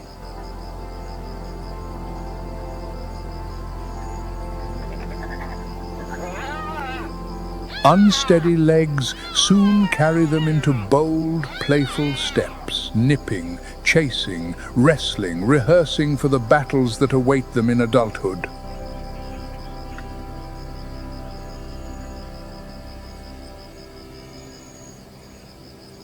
But the savannah never rests.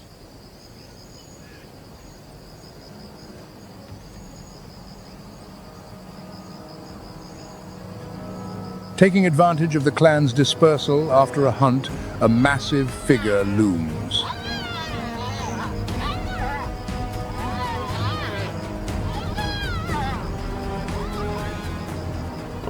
It is a lone male lion, an ancient enemy, bearing the promise of destruction.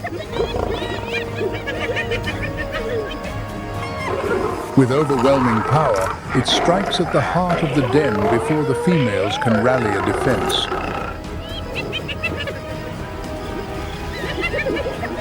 In the wild, eliminating a rival's next generation is a brutal survival tactic.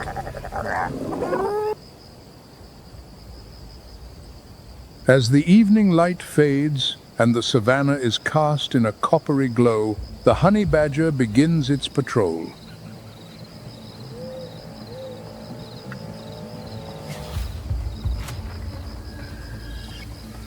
The darkness is its shield, the silence, its greatest ally.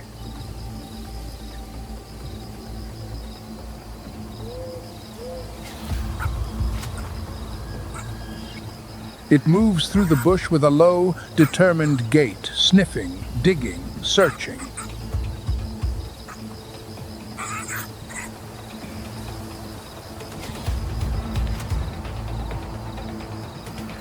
At a glance, its appearance is unimpressive.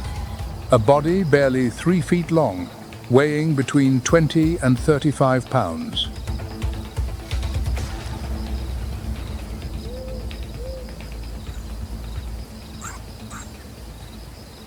Its back is covered in a silver-gray mantle that shimmers in the sun, a stark contrast to its dark underbelly.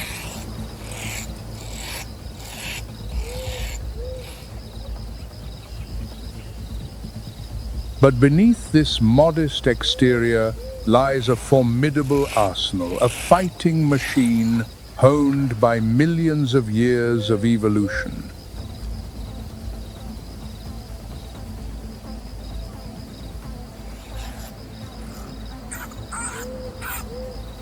The honey badger's jaws are strong enough to crush a tortoise's shell, something even a lion's fangs cannot easily penetrate.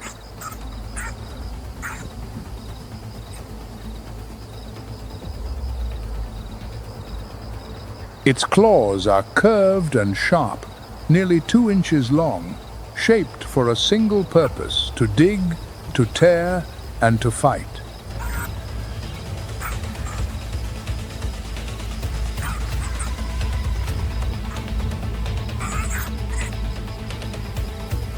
No feast is too small for this warrior.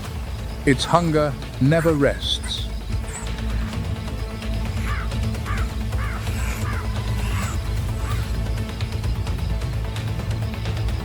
As the honey badger retreats to its subterranean fortress, the savanna reveals another stage where power is measured not in tenacity, but in flashes of pure muscle.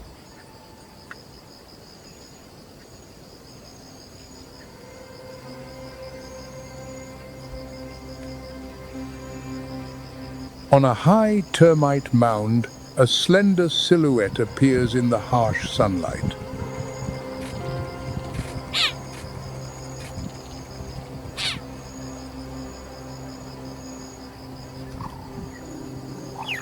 This is the cheetah, the embodiment of speed, the fastest hunter on land.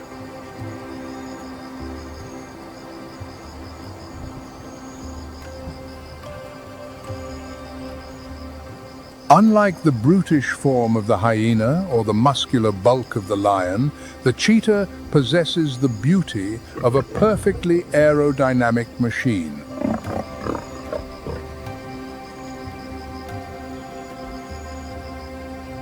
A slender body, a flexible spine like a steel spring, and black tear lines running from its eyes, a design of nature to reduce the glare of the African sun.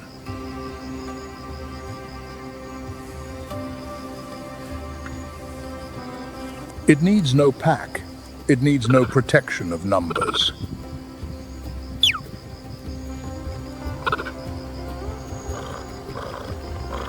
Its only weapon is a single, explosive moment where time itself seems to stand still.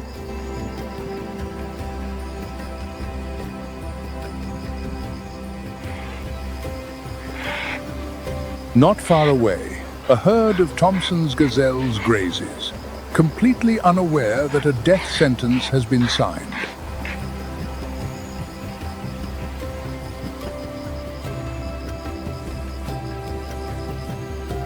The cheetah begins its approach.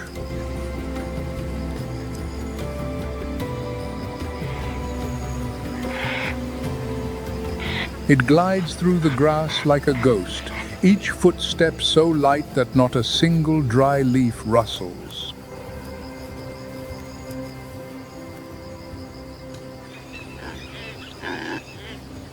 The distance closes.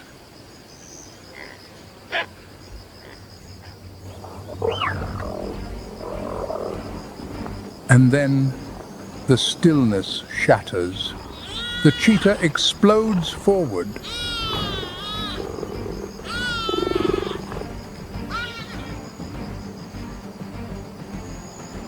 Each stride covers up to 23 feet, its non-retractable claws acting like running spikes, gripping the dry earth.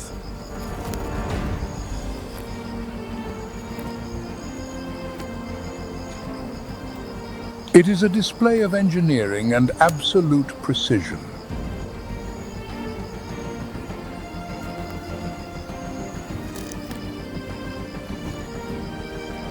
The Thompson's gazelle tumbles, and the cheetah's jaws lock onto its windpipe.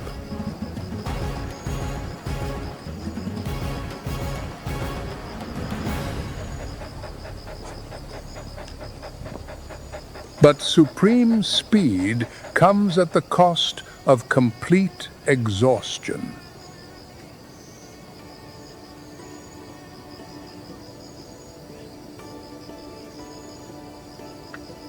After the chase, the cheetah stands with a racing heart, its body burning like an overheated engine.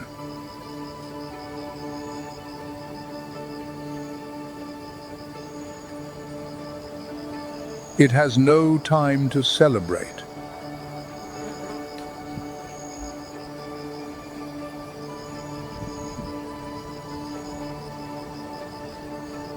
Its existence is a song both proud and tragic, a hunter with the power of lightning, yet one who must always live in fear of being robbed by those who are stronger.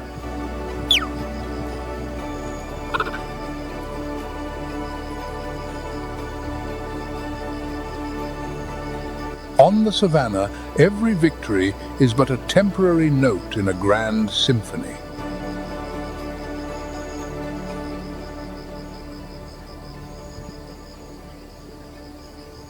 The strength of the pack is undeniable.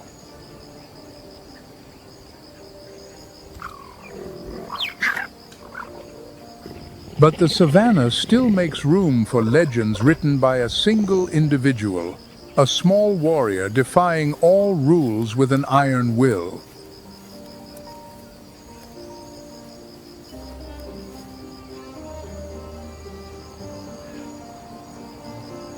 Sometimes, power is a shared heartbeat, an unspoken oath between many bodies with a single mind.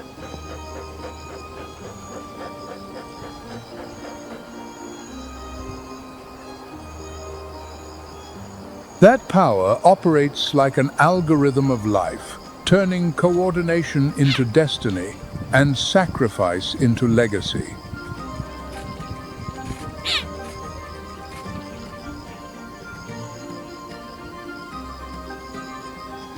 It is also an affirmation that no one is left behind, that the future of the species is protected by absolute solidarity.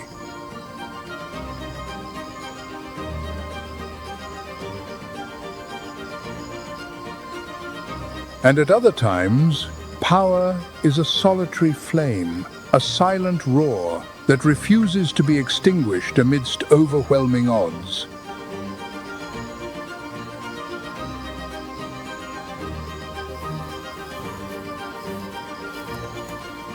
The embodiment of pure defiance, of courage measured in scars, not in size.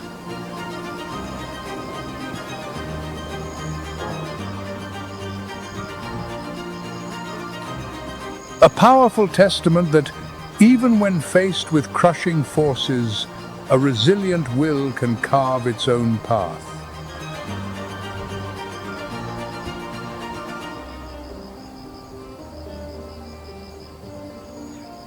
These are not opposing paths, but different melodies in the same great song of survival.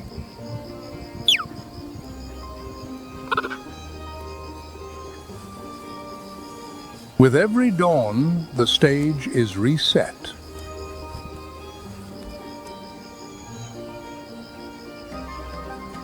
With every dusk, the roles are exchanged.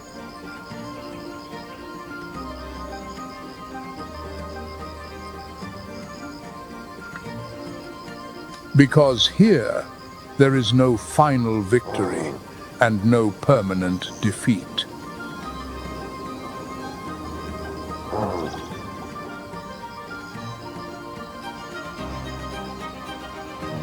There is only the endless rhythm of life, a symphony that never seeks applause and never pauses to mourn.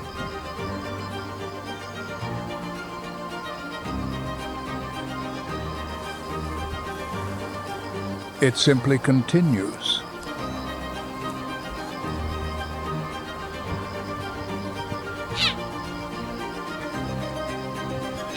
Thank you for joining us on Nature's Moments.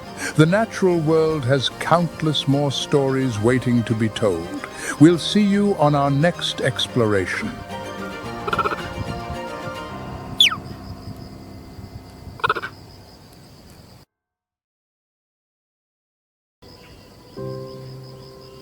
This is Uganda.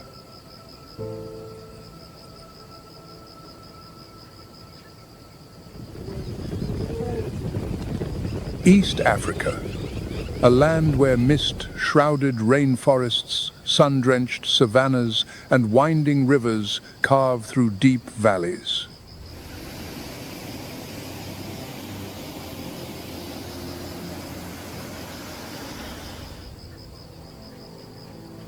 Together, they form a stage where every creature plays an irreplaceable role in a drama of survival, millions of years in the making.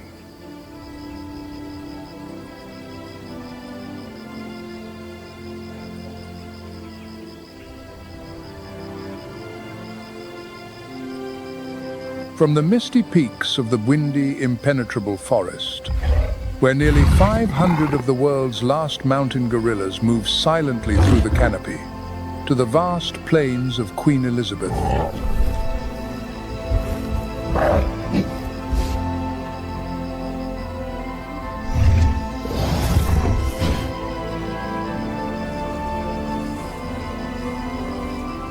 Elephant, buffalo, lion, antelope. Each writes a new chapter in this land's story.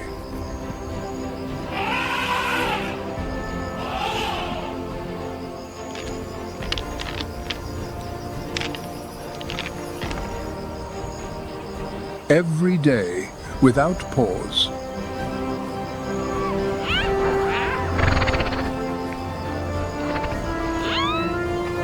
Uganda is not just a place where nature exists.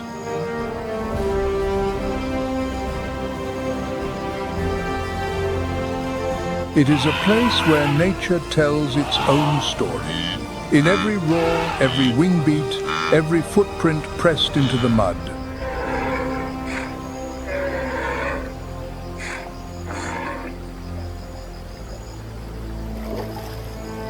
But to understand that story, one must first understand this.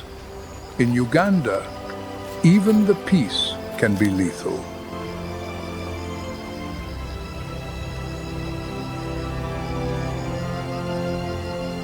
Welcome to Nature's Moment, where we explore the most profound mysteries of the natural world.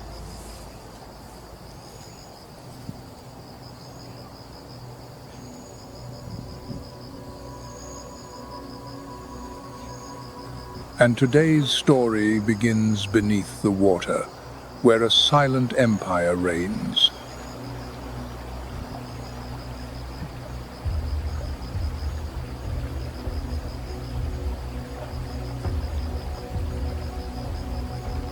On the placid stretches of the White Nile and the Kazinga Channel, hundreds of pairs of eyes break the surface.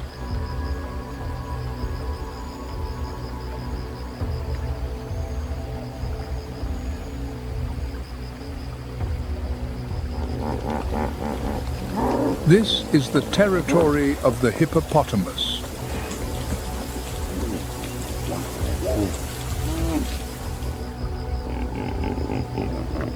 A creature whose colossal appearance conceals a deadly temperament.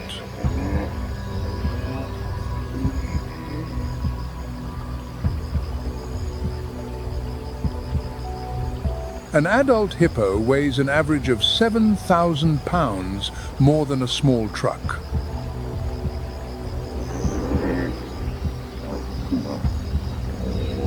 But that seemingly ponderous body hides astonishing agility.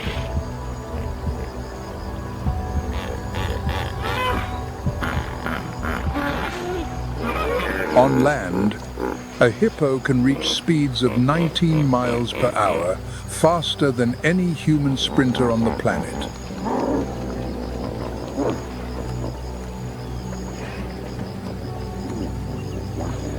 Underwater, it glides almost without a sound, leaving only the faintest ripple on the surface.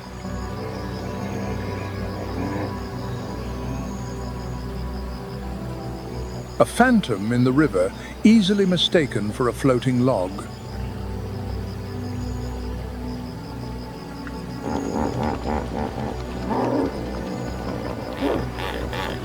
The hippo's jaw opens to nearly 150 degrees, the widest gape of any terrestrial mammal.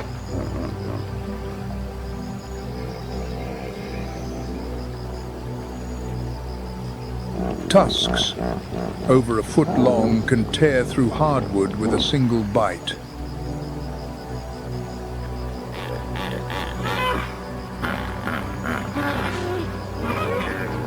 But its most fearsome power lies in its territoriality.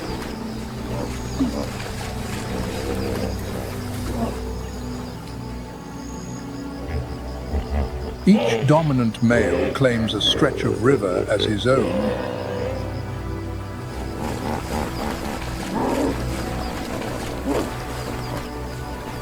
Any intruder, another hippo, a crocodile, or a human, can become the target of an instantaneous attack.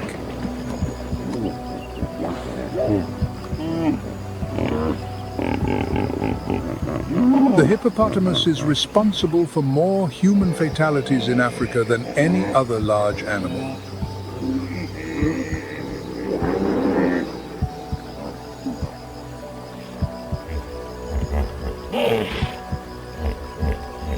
Its sluggish appearance is the most perfect camouflage evolution has ever devised.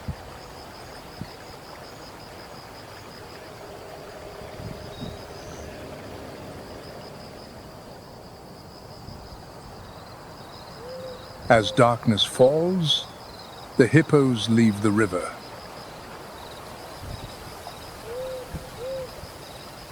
They climb the banks and lumber onto the grasslands to feed.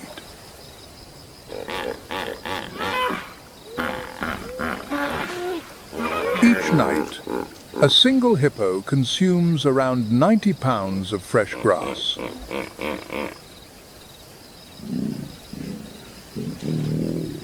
This enormous demand forces them to travel for miles before dawn.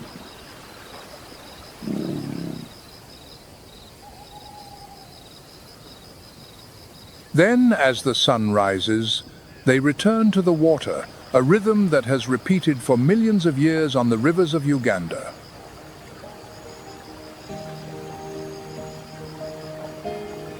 Without deviation, without exception.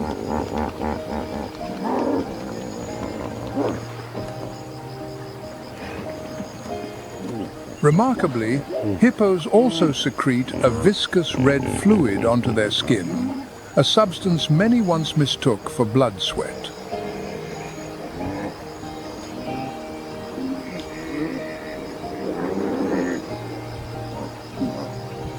It is, in fact, a natural sunscreen, protecting their sensitive skin from ultraviolet rays and bacteria.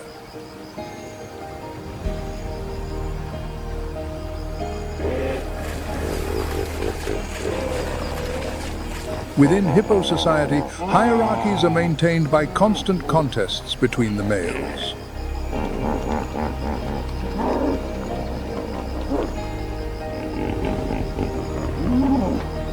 Their roars echo across the water.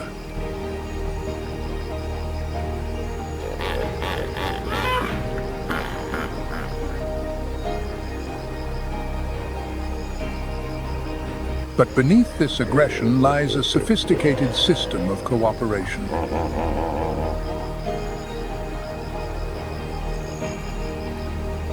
Every individual is protected. The best grazing is shared in an orderly fashion.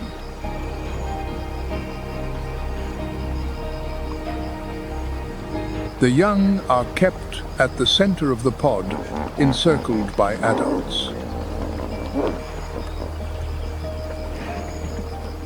This arrangement is not random. It is a defensive architecture passed down through generations.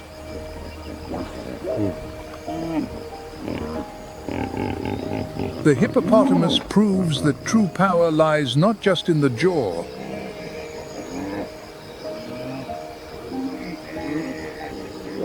It lies in the ability to hold one's territory and hold one's family together.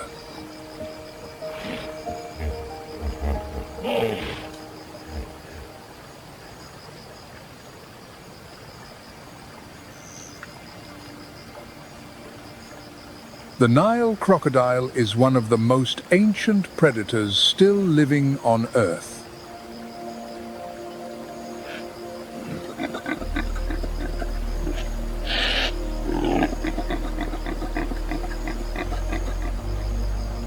Its body plan has remained almost unchanged since the age of dinosaurs, when giants still commanded the land.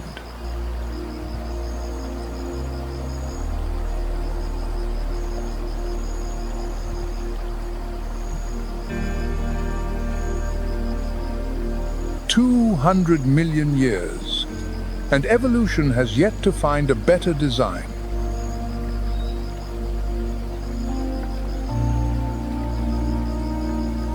Thick, armored scales encase a body that can grow up to 15 feet long.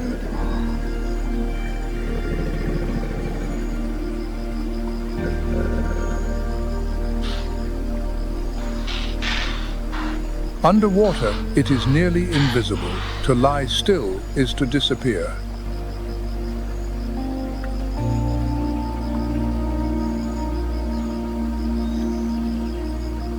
It can go for weeks without food between successful hunts.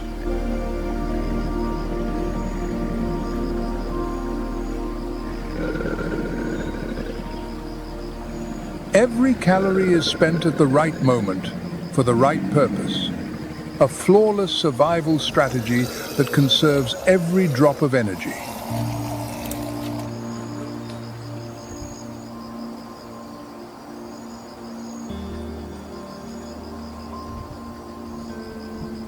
When the daylight is too intense, the Nile crocodile hauls itself onto the bank to bask, its mouth agape to release heat, as motionless as a decaying log.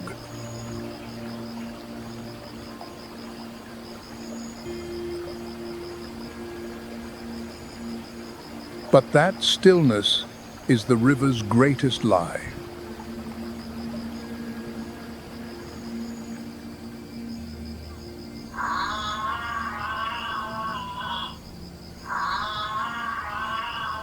But not every predator in Uganda relies on brute force.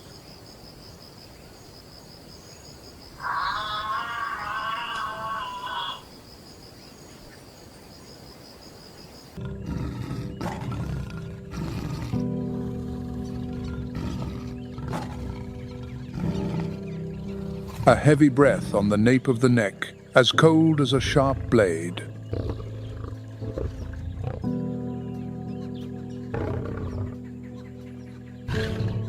Before there is time to turn, a mass of striped muscle has silently descended, extinguishing life in an instant.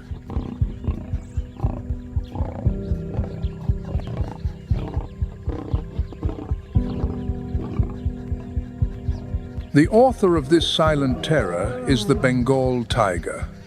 This is the largest taiga subspecies in the world.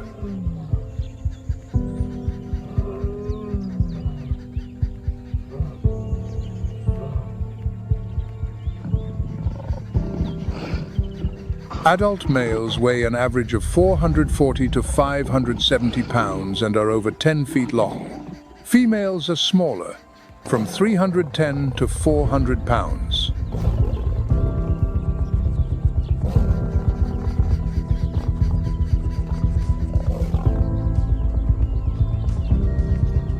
Its body is a perfect combination of muscular strength, speed, and agility, designed by nature for a single purpose: to hunt and to dominate.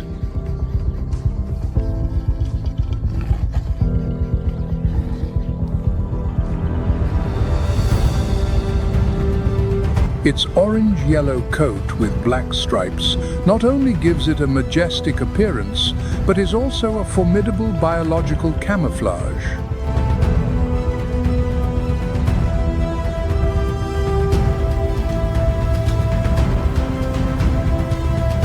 In the dappled light of the dry forest, these stripes dissolve its silhouette into the shadows, turning it into a phantom of the jungle.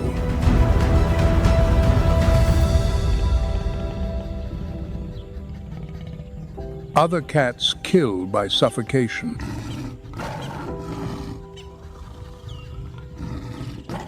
The tiger does not. With a bite force of 1,050 pounds per square inch, enough to crush a skull or break a spine, this is a knockout blow.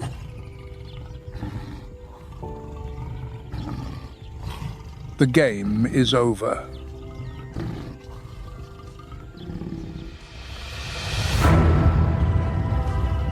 Extremely powerful hind leg muscles allow it to leap over 26 feet horizontally and nearly 13 feet vertically.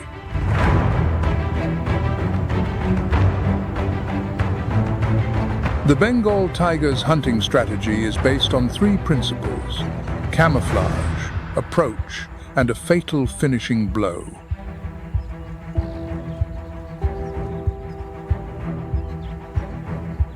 With a body weighing over 440 pounds, it cannot pursue prey for long periods.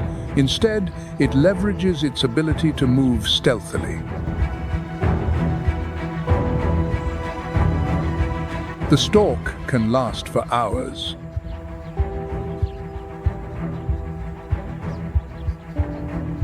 When the distance is just 65 or 98 feet, the taiga suddenly accelerates to nearly 37 miles per hour, launching like a living arrow.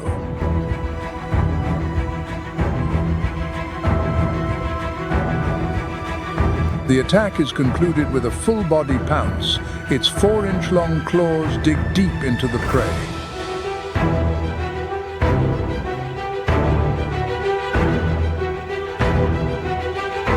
This is followed by a bite to the neck to suffocate or to the nape to break the spine. Everything happens quickly, precisely, and powerfully.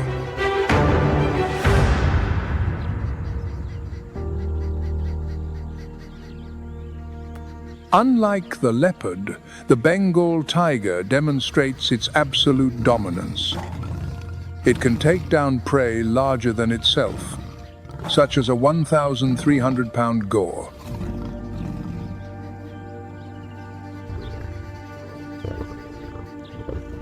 After a successful hunt, it can eat up to 88 pounds of meat in one sitting and rest for several days before hunting again.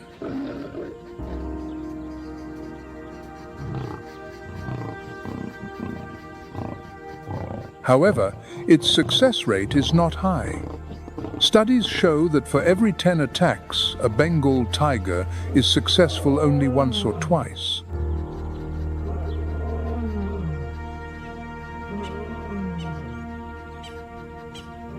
But failure does not deter it, because with just one victory over large prey, it can survive for 7 to 10 days.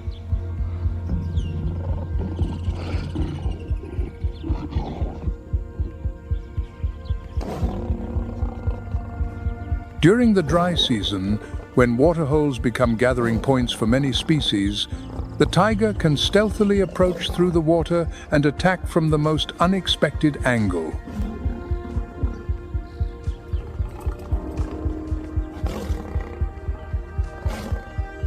An adult taiga can control a territory of 23 to 38 square miles, marked by scent and claw marks on tree trunks.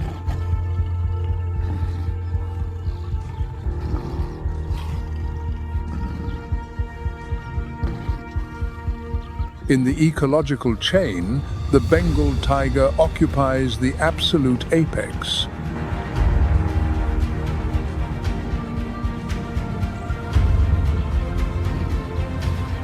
It controls the populations of sambar, chital, nilgai, and wild boar, species that could severely damage the vegetation if left unchecked.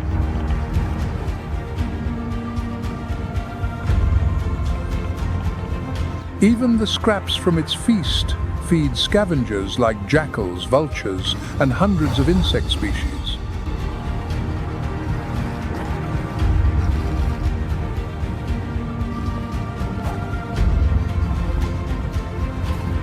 Among the common orange Bengal tigers, nature sometimes creates a rare variation.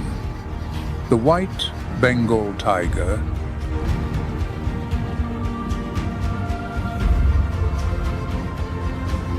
It is not a different species, but a Bengal tiger that possesses a special recessive allele that alters its fur pigmentation.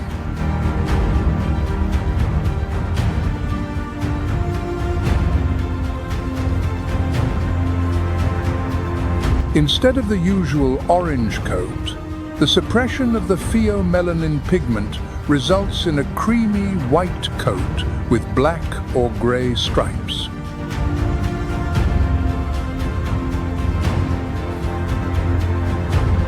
The most famous case recorded in India was in 1951, when a wild white tiger named Mohan was captured in Rewa.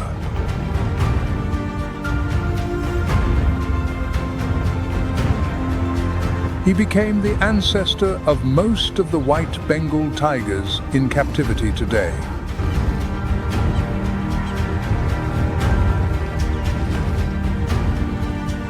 In the wild, the chance of two individuals carrying the recessive gene mating is extremely low, estimated at 1 in 10,000.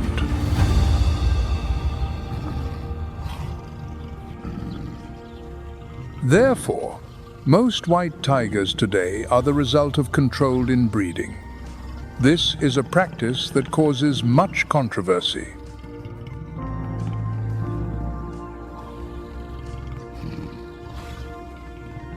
Despite its different appearance, the white Bengal tiger retains all the strength and hunting behavior of a typical Bengal tiger.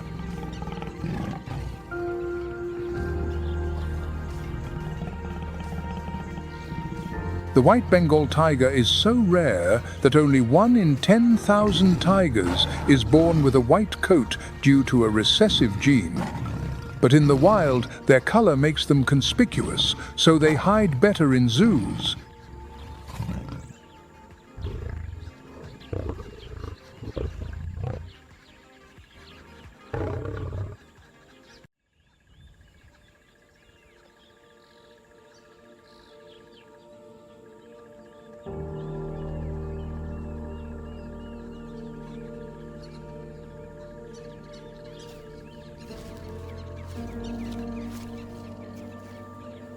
A shaggy coat, drooping lips, and a lurching gait like a drunken wanderer.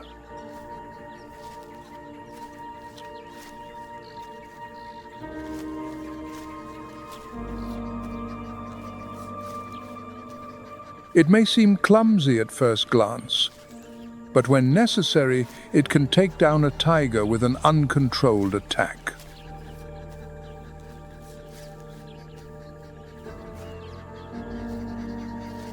It is the sloth bear, the eccentric of the bear world.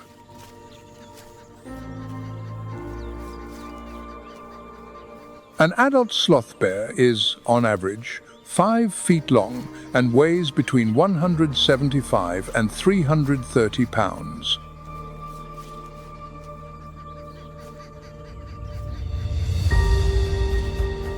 Its thick, shaggy, and unkempt coat helps it withstand both the heat and insect bites.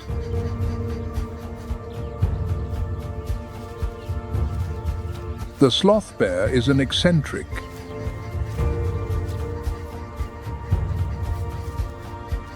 It has traded strength for specialization. By sacrificing its incisor teeth, it has transformed its snout into a perfect biological vacuum cleaner.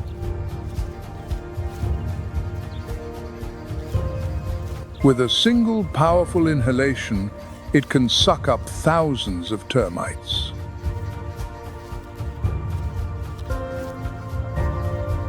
A clever survival strategy in a world of killers.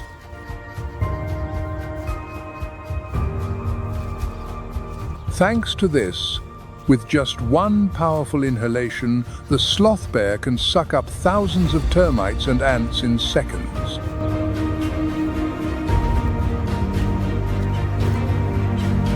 Its claws, long and curved up to 2.5 inches, are ideal tools for digging into termite mounds as hard as cement or tearing apart rotting logs.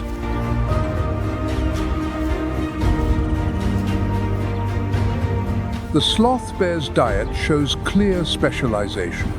Over 70% of its intake is insects, mainly termites and ants.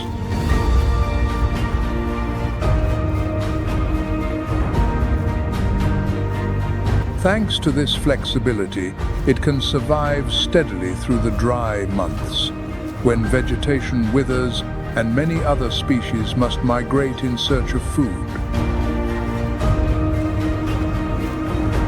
The sloth bear is considered an engineer of the forest. By destroying termite mounds, it regulates insect populations, preventing them from devastating the forest. Thanks to its large and massive body, the sloth bear can display a truly formidable defense. When attacked, it stands upright, using its 2 forelegs with sharp claws to deliver a series of powerful swipes. These swipes are strong enough to make a leopard retreat.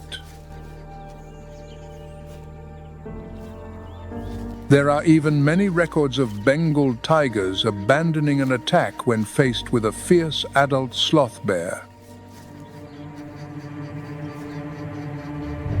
The sloth bear is slowly enjoying its meal, but the tranquility seems to have made it let its guard down. It is completely unaware of the danger silently approaching from behind. The Bengal tiger stalks, focusing on its massive target. It seems to be a difficult prey, but it decides to continue its approach. Then it attacks from behind, but it appears to have missed the golden moment. The sloth bear stands upright on its hind legs, delivering swipes so powerful that the tiger is forced to flee.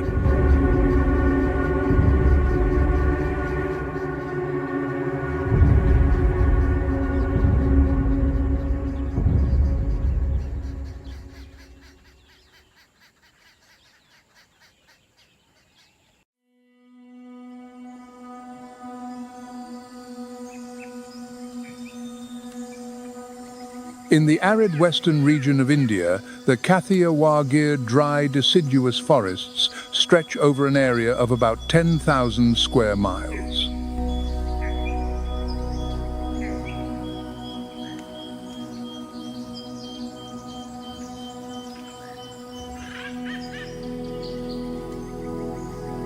The terrain here consists mainly of low hills and plains interspersed with narrow valleys.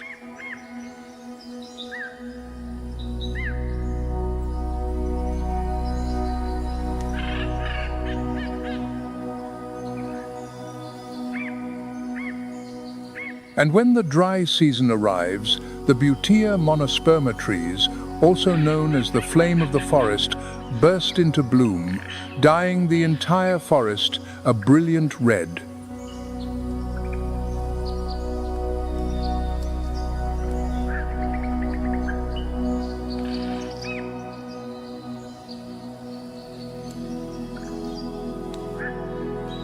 That image is reminiscent of the flame of faith that continues to burn brightly even amidst adversity.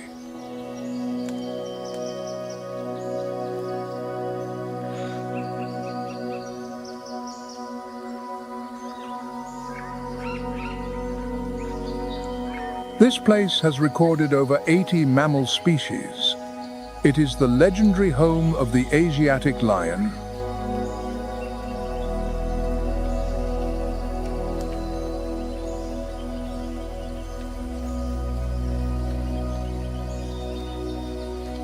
A species that once lived across the continent, but today primarily survives only in the Gir region.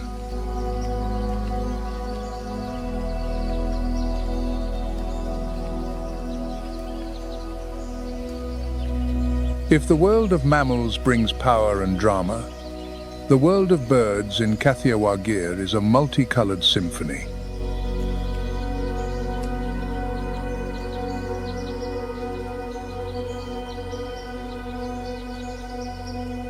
Over 300 bird species have been recorded here, from the brilliant Indian peafowl showing off its iridescent plumage in the sun to the painted stork, the crested serpent eagle, and the ceaseless flocks of parrots.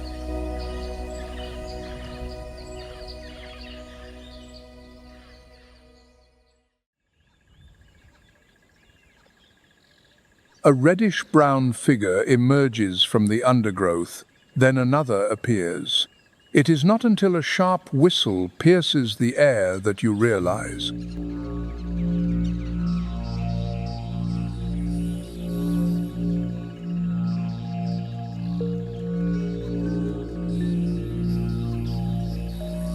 A pack of dholes has surrounded you without you even knowing.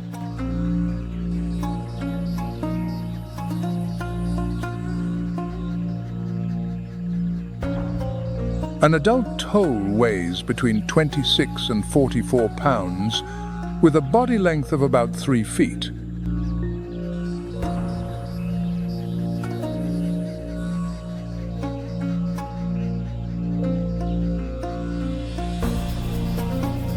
With their compact bodies, reddish-brown coats, and erect ears, they evoke a mix of fox and wolf.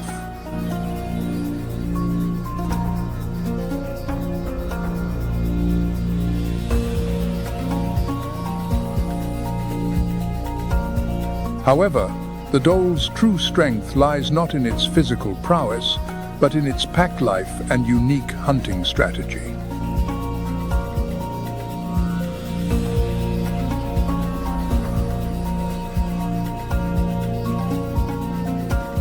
A dhole pack typically consists of 5 to 12 individuals, sometimes reaching up to 25.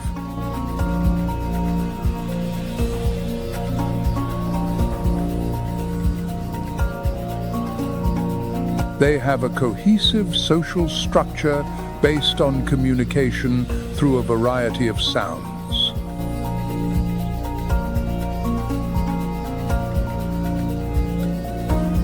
When hunting, they employ a strategy of persistent pursuit.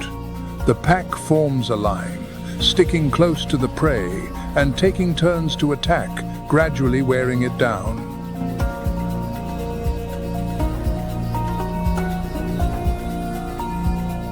Their usual prey includes chital deer, sambar deer, young nilgai, or wild boar.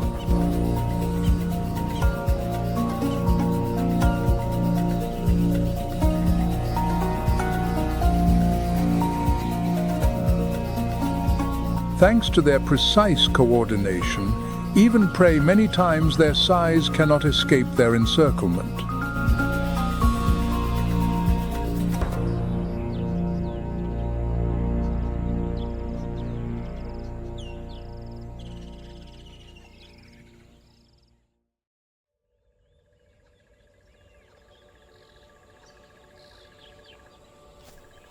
A lion has just left, leaving behind a pile of scraps. Only a few minutes later, a golden silhouette silently appears.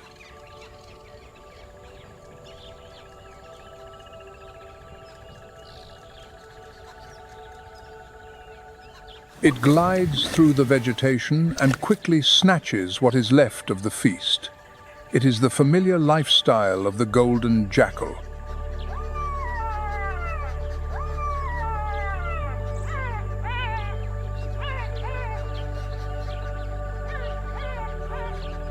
Its golden brown coat with black patches shimmers like metal in the sun, helping this wild canid blend into the arid landscape.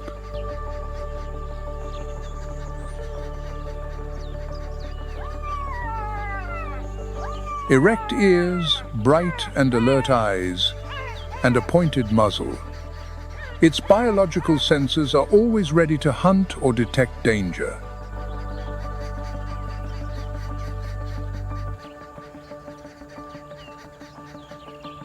The golden jackal is an omnivore. It eats rodents, rabbits, birds, reptiles, insects, and even wild fruits.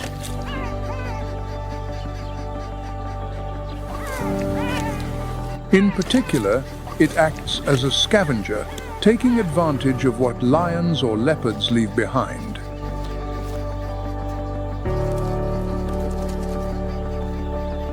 When hunting, the golden jackal may operate alone or in pairs.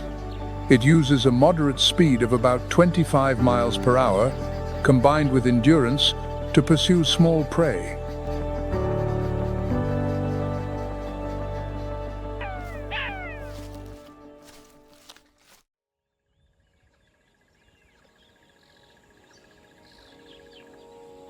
An entire troop of dozens of individuals gathers under an ancient tree, grooming each other.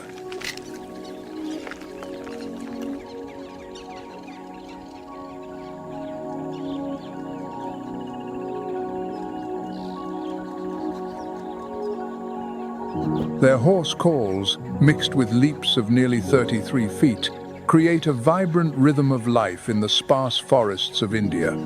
They are the Hanuman langurs.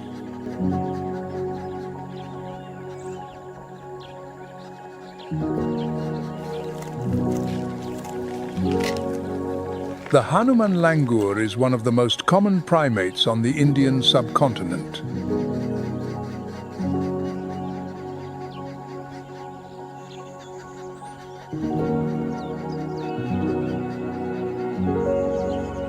Its ash-grey or silver coat, jet-black face, and surrounding white fur give it a majestic appearance.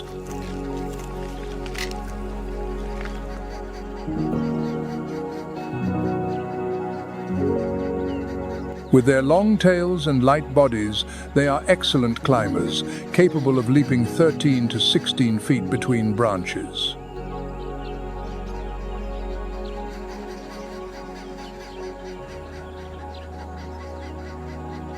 Their keen eyes and high vantage point make them an early warning system.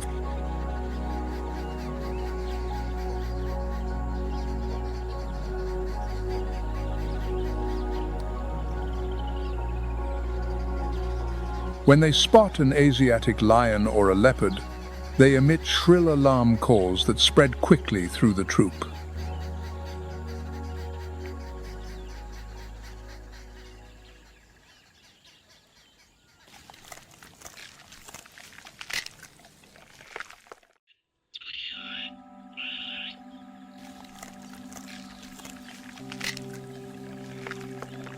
A decisive leap, a sharp cry, and the entire thicket begins to shake. The commotion comes from the most audacious residents of the forest, the rhesus macaques.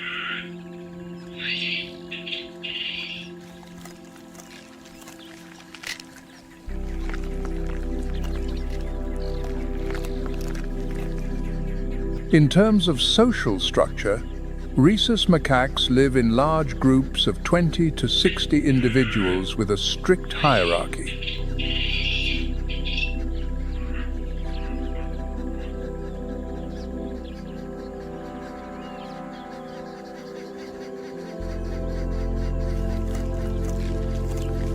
They are skilled climbers in tall trees, but also move nimbly on the ground. They can leap up to 10 feet and run at speeds of over 19 miles per hour.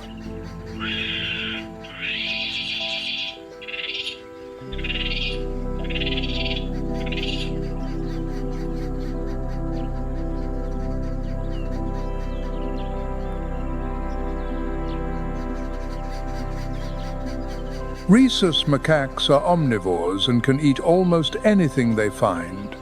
Young leaves, seeds, fruits, insects, bird eggs, and even small animals.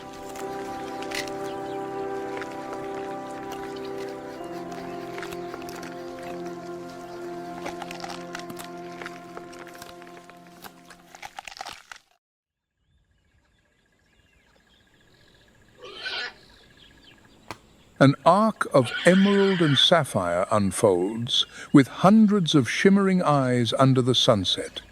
It is not a flower or a butterfly.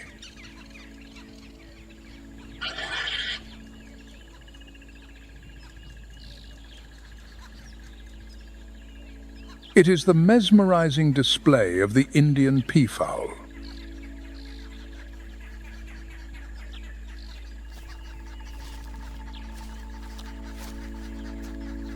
The Indian peafowl is one of the largest terrestrial birds.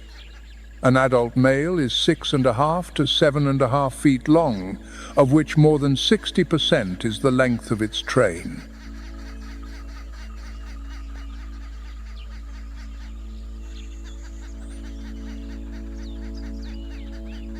The most striking biological feature is the train, composed of over 200 long, iridescent feathers in shades of blue, green, and gold, adorned with shimmering circular eye spots.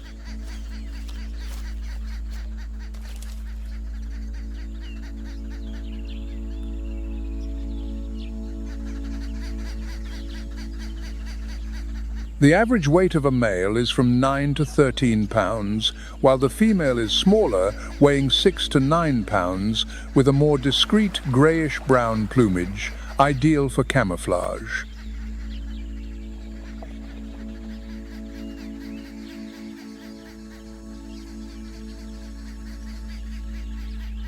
They are omnivorous birds, with a diet that includes seeds, fruits, young shoots, insects, small reptiles, and even amphibians.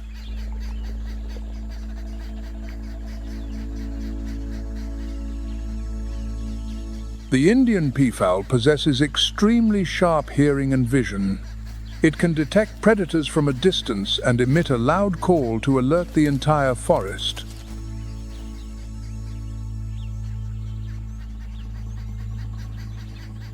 Its characteristic call can be heard from over half a mile away, acting as a natural alarm system.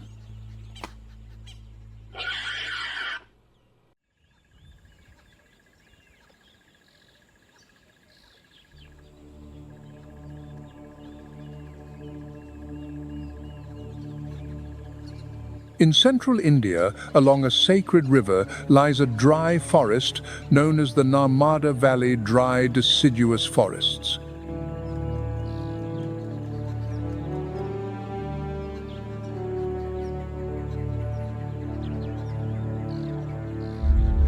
This ecoregion covers approximately 6,600 square miles and represents the seasonal dry deciduous forests that surround the Narmada River Valley.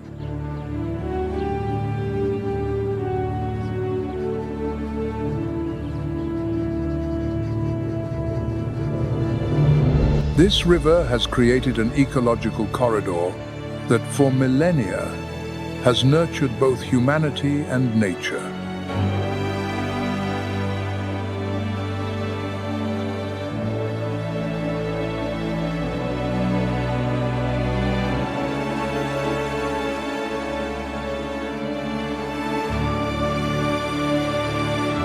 Within that cycle, more than 76 mammal species, 276 bird species, and hundreds of other life forms coexist.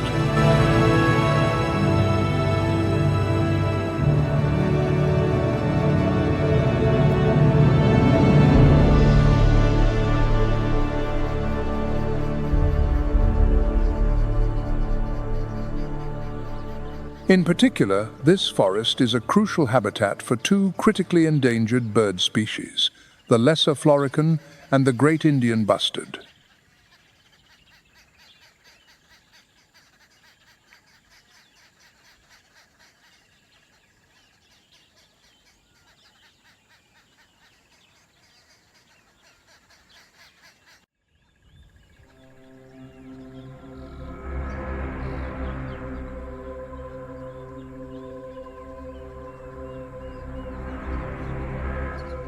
No sound, no trace.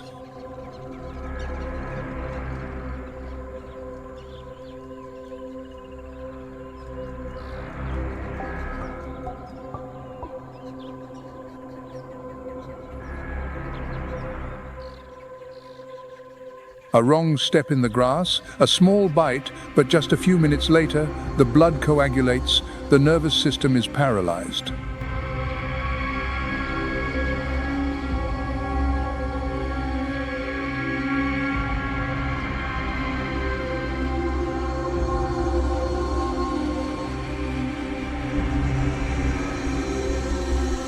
It is the deadly mark of the Big Four, the four most feared venomous snakes in India.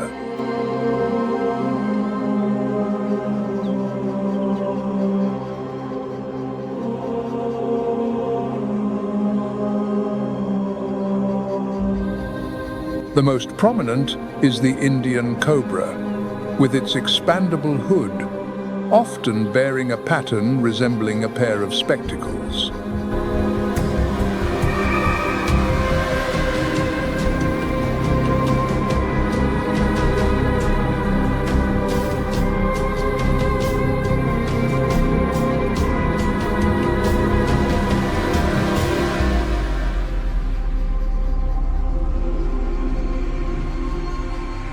The cobra possesses a potent neurotoxic venom capable of paralyzing muscles and stopping respiration.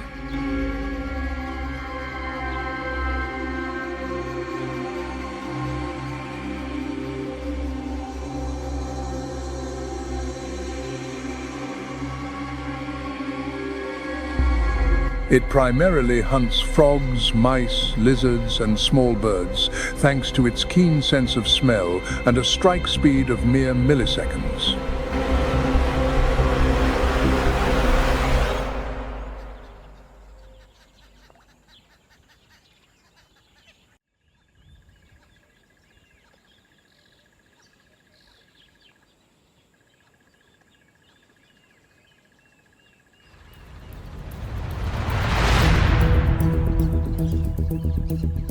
In a murky pool, not a ripple, only dozens of pairs of eyes surface like timed explosives. These are the mugger crocodiles.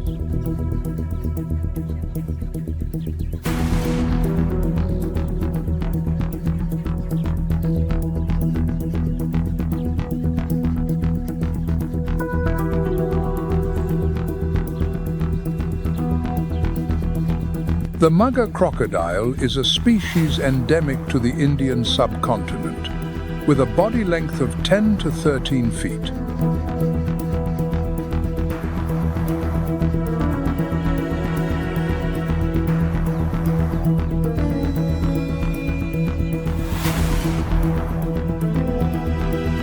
Adult males weigh an average of 440 to 880 pounds, although some giant individuals can weigh up to 1,300 pounds.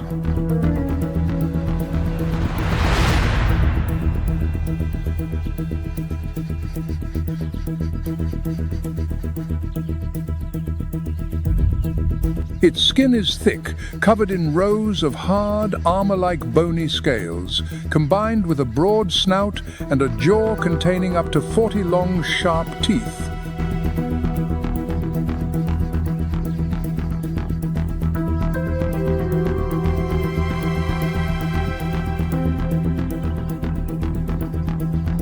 Their eyes and nostrils are located on the top of their heads, allowing them to hide their entire bodies underwater, leaving only 2 observation points to watch for prey.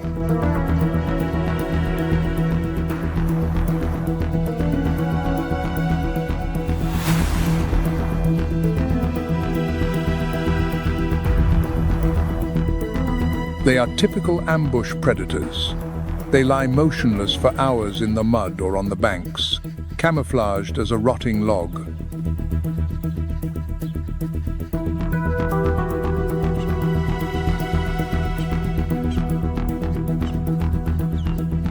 When prey, perhaps a chital deer, a sambar, or even a monkey, carelessly approaches to drink, the explosive attack is launched.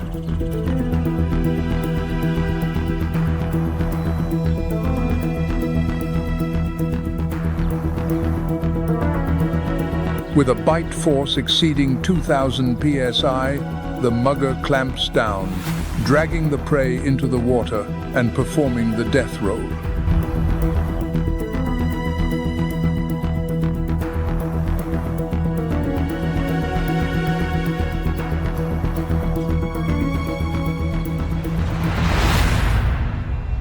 A violent spin to tear flesh or incapacitate the victim.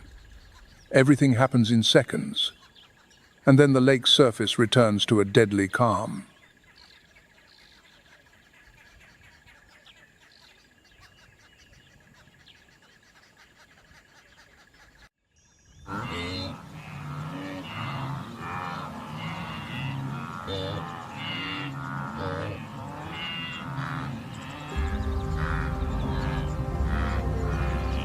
In the early morning mist veiling the mountain ranges, a massive black silhouette slowly emerges.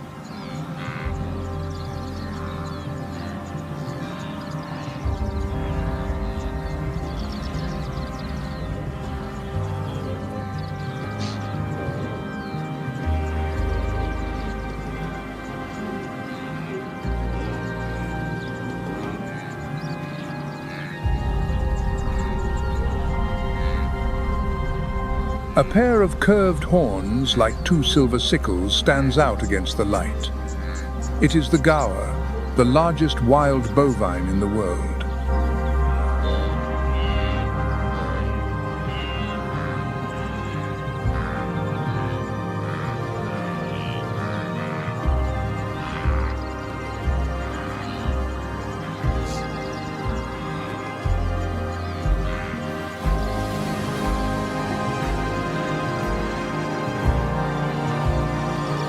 An adult male can weigh from 1,760 to 2,200 pounds, with some individuals exceeding 3,300 pounds and stand over 7 feet at the shoulder.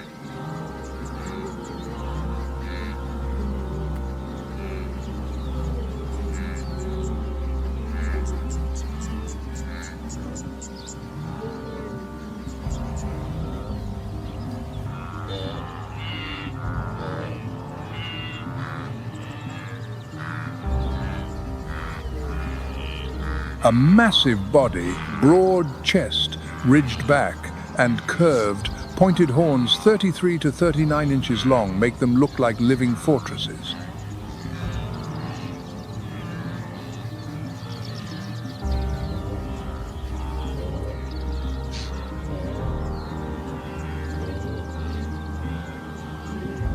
The gaur is a pure herbivore, but the way it survives in the dry forests is truly astonishing.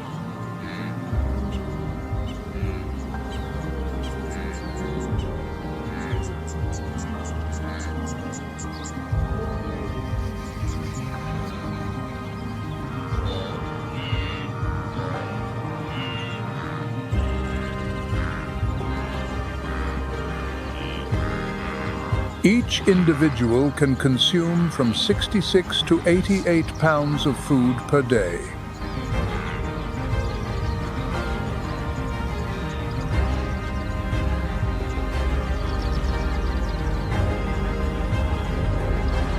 As they graze and clear paths through thorny bushes, they keep the undergrowth open, preventing the forest from becoming too dense.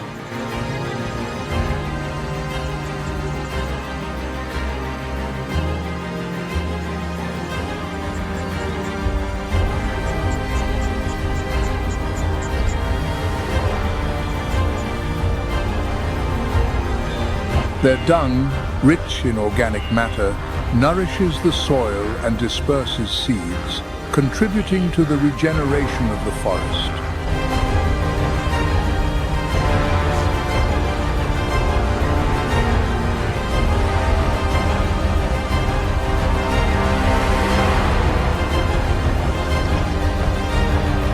Gaur live in herds of 8 to 11 individuals, mostly females and their young, led by a matriarch.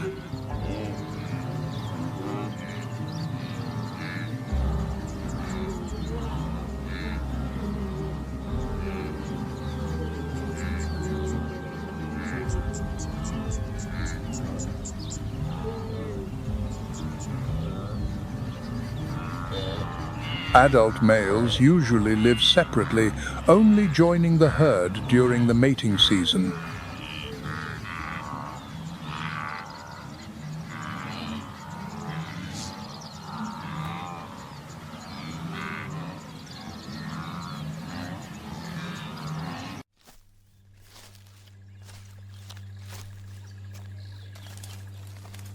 A sandy-colored coat with irregular black spots covers a powerful, robust body.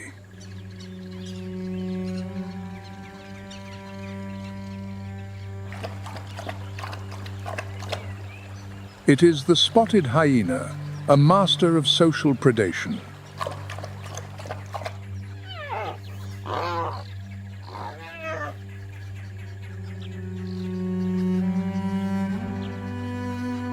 Unlike its solitary striped cousin, the spotted hyena operates in complex matriarchal packs known as clans, which can number in the dozens and are dominated by a led female.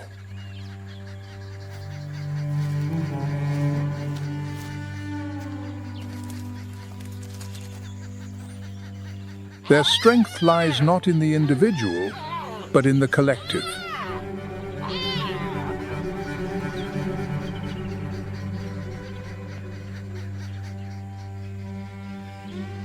Spotted hyenas are not just scavengers, they are formidable organized hunters with one of the highest success rates among carnivores.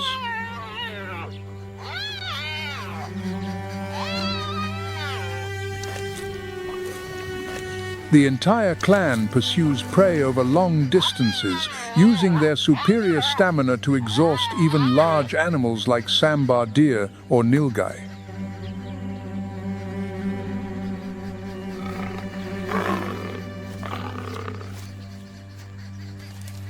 With one of the most powerful jaws in the mammal kingdom, they can crush and consume an entire carcass, from flesh and hide to the hardest bones.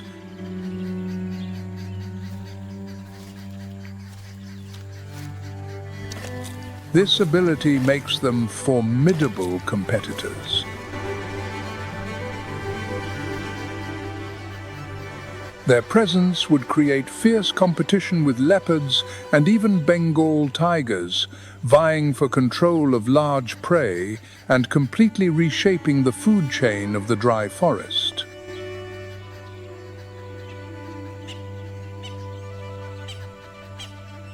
Their characteristic echoing laugh would become a sound of power, heralding the clan's dominance in the night.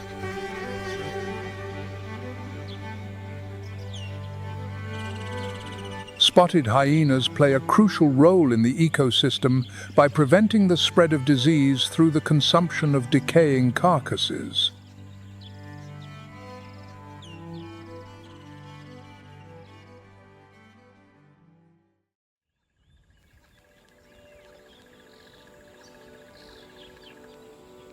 The crested serpent eagle, a bird with a majestic appearance.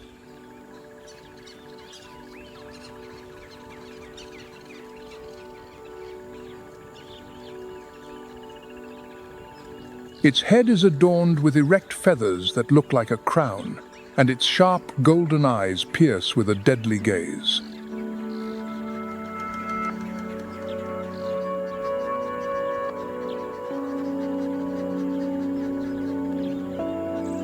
Its broad wings are always ready to swoop down on any snake-like figure moving beneath the forest canopy.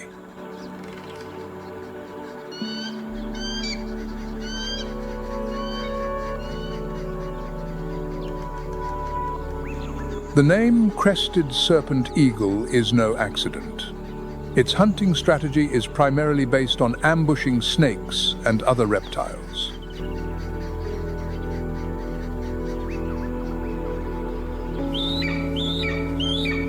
Thanks to its superior vision, 4 to 5 times sharper than a human's, it can spot a snake less than 3 feet long from a height of over 300 feet.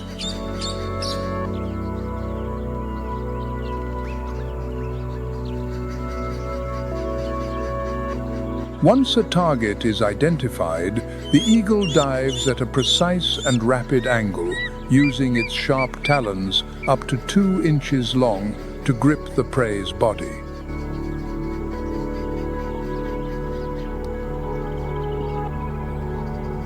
Its hunting ability is not limited to snakes. The crested serpent eagle's menu also includes lizards, monitor lizards, frogs, fish, small birds, and even rodents.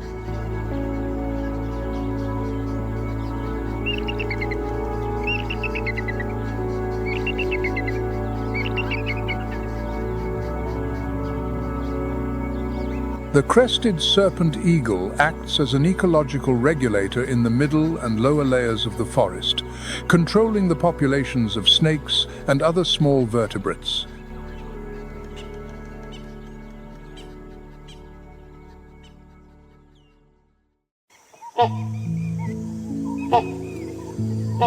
The great hornbill, the great casqued warlord of India.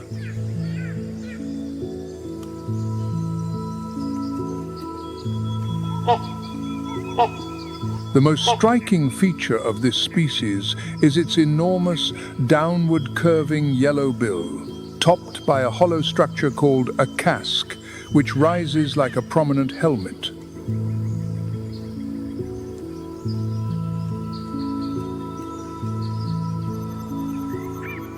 A contrasting black and white plumage, broad wings with bright white edges, and a long tail with feathery plumes give it a majestic appearance.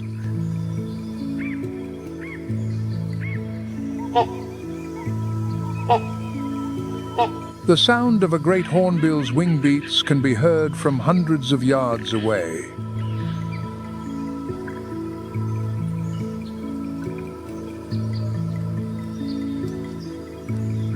The great hornbill is primarily a frugivore, especially favoring the fruits of the fig trees in the dry forest.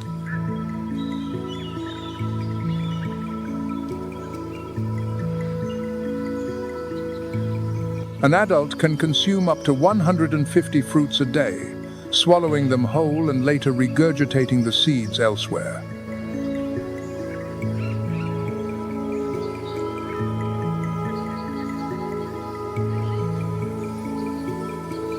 Thanks to this habit, it has become a keystone species for seed dispersal, helping to maintain and regenerate the forest.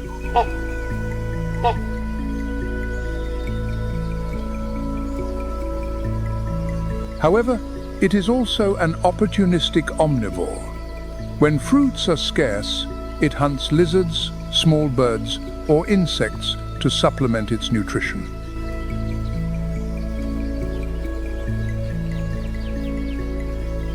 This is one of the most devoted behaviors in the avian world.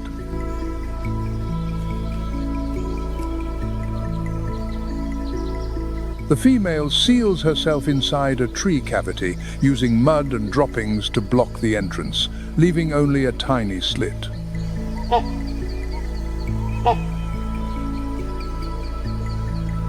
For the next 4 months, she becomes a voluntary prisoner.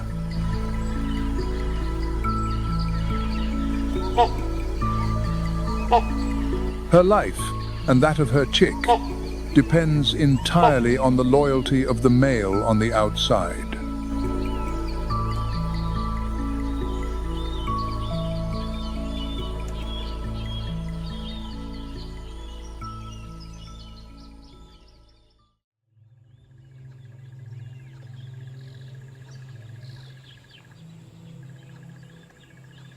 In southern India, where the sun and tropical winds have left their mark on the Deccan Plateau, a unique ecosystem has formed.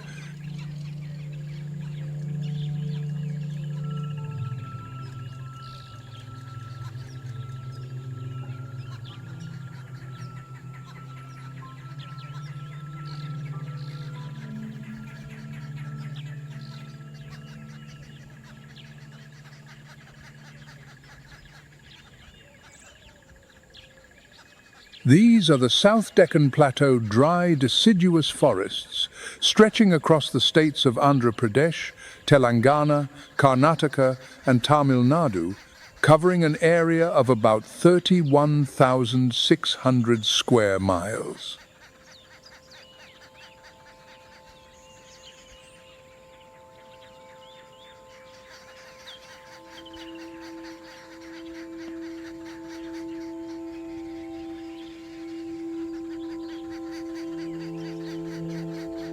In particular, this dry forest region is closely linked to a sacred and biodiverse mountain range.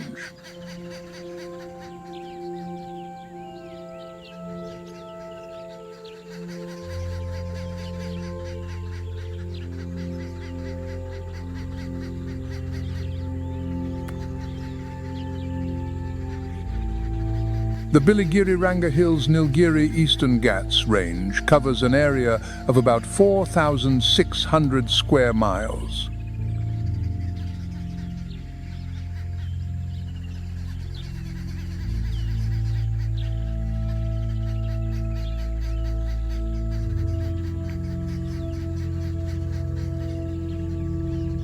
This range connects the moist forests of the Western Ghats with the dry forests of the southern Deccan, forming a continuous ecological corridor.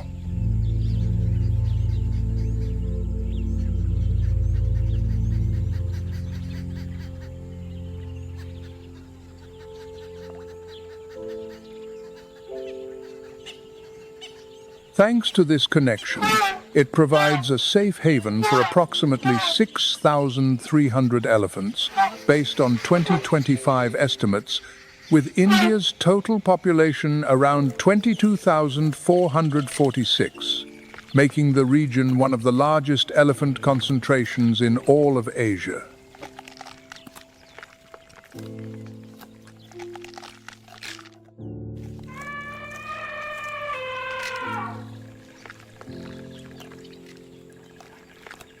Each rainy season, the elephant herds move through the steep slopes, gorges, and valleys in search of fresh green pastures.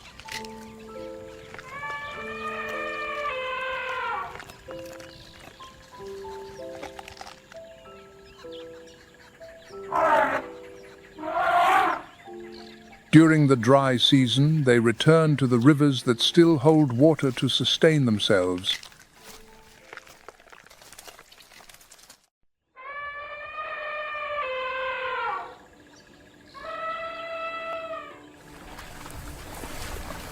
The Indian elephant is the largest land mammal in India. It has an average height of 8 to 10 feet.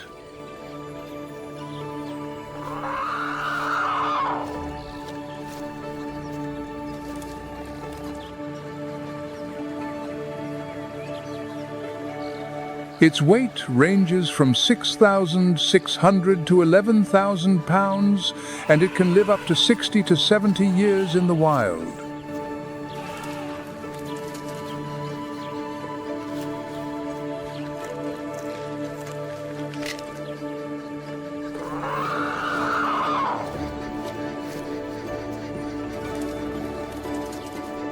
But when placed next to its African cousin, the African elephant, which can be up to 13 feet tall and weigh over 13,200 pounds, the Indian elephant has a more compact and elegant build.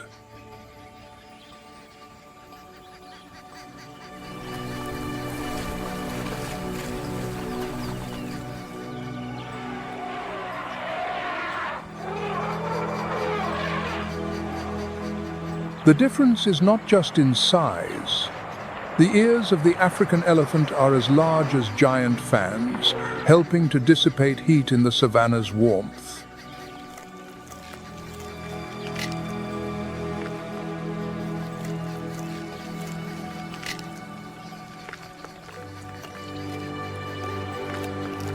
In contrast, the Indian elephant has smaller ears, suited to the shade and climate of the dry and moist mixed forests.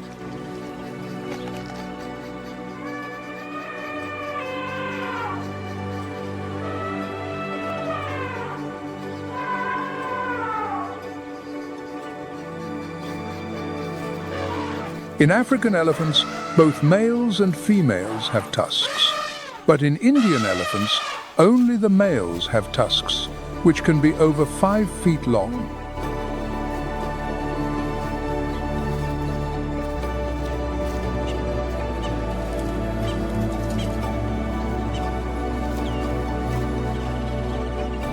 The Indian elephant's diet is immense.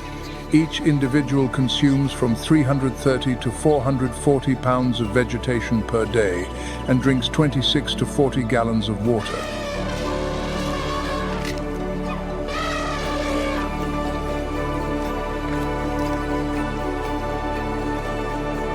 Their food includes grasses, leaves, bark, wild fruits, and even large plants.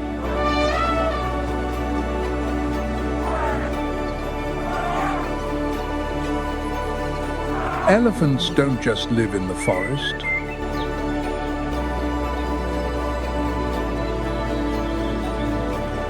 They build the forest.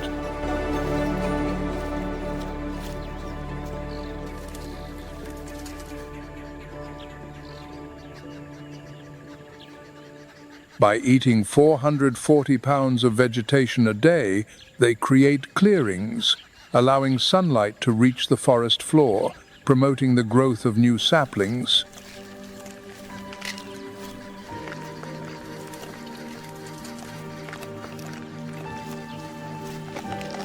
They are nature's greatest landscape engineers.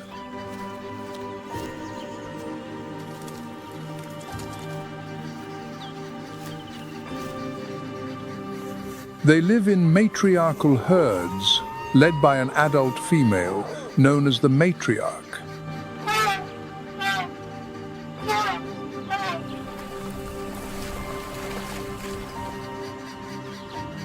Her experience of migration and memory of water sources are all concentrated in this individual.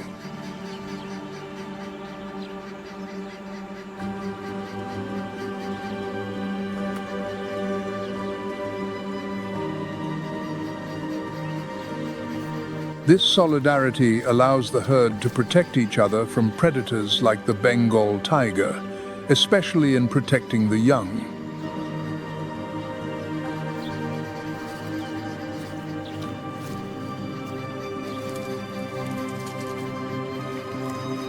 The trumpet call from its trunk can travel for several miles. It is both a warning signal and a means of communication with the herd.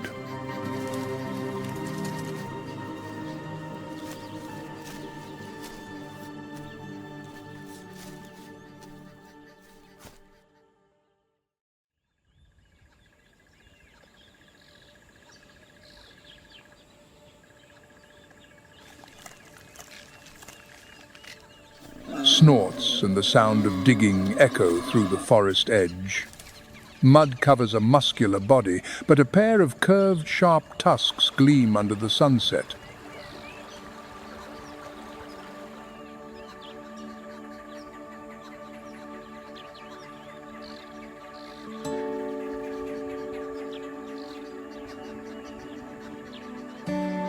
It is the wild boar. This is the wild ancestor of today's domestic pig, and also one of the most successful omnivorous mammals.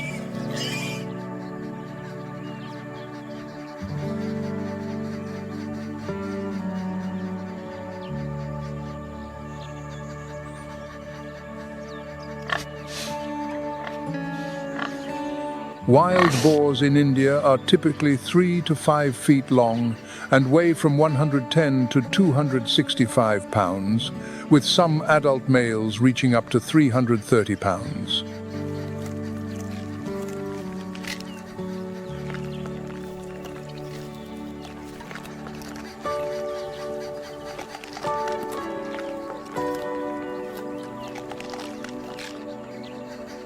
Their dark, coarse and sparse coat, along with a bristly mane along their spine, gives them a fierce and unpredictable appearance.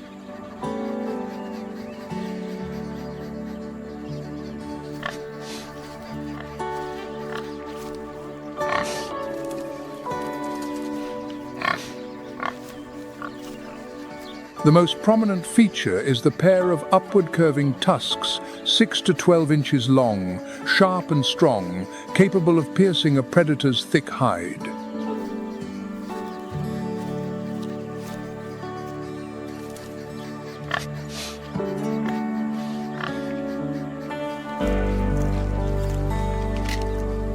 The wild boar is an opportunistic omnivore.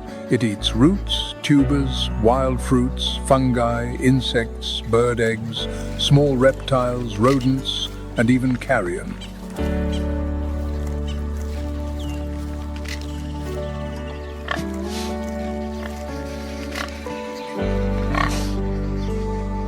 This behavior not only provides them with food, but also aerates the forest soil, helping to circulate nutrients and creating conditions for seeds to germinate.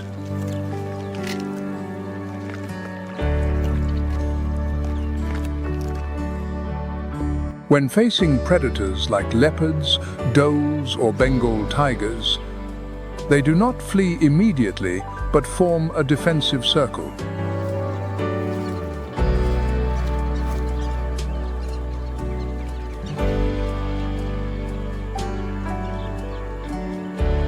The adults point their tusks outwards, ready to charge. A wild boar's charge can deliver a force of over 660 pounds, enough to cause serious injury.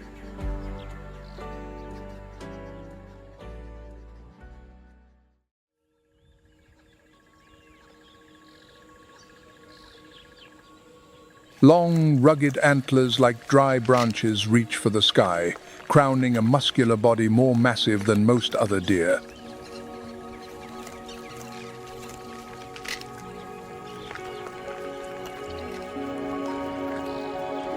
It is the unmistakable mark of the sambar deer.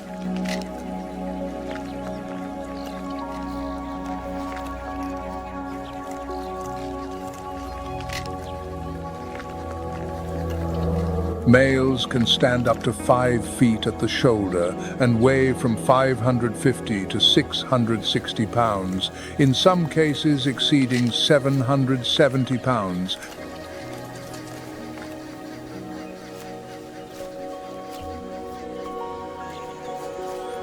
Their 3-tined antlers, up to 43 inches long, are both a defensive weapon and a symbol of strength during the mating season.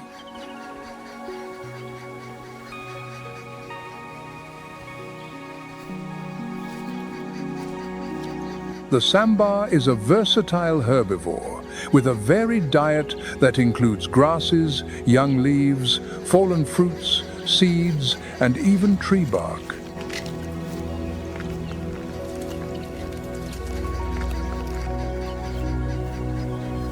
When it detects a predator like a Bengal tiger or a leopard, it emits a resounding alarm call, alerting the entire forest.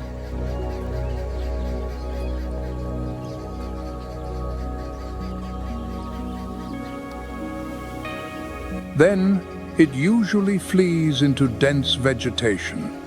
It can maintain a speed of 25 miles per hour over short distances and is a powerful swimmer.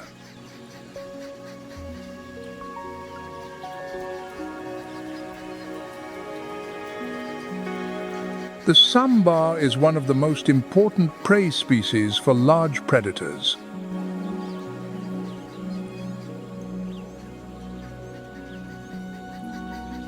It constitutes a significant portion of the diet of Bengal tigers and leopards.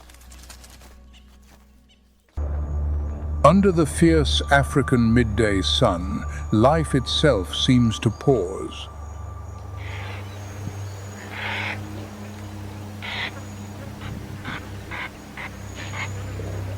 The air, thick and shimmering with heat, turns the horizon into a watery mirage.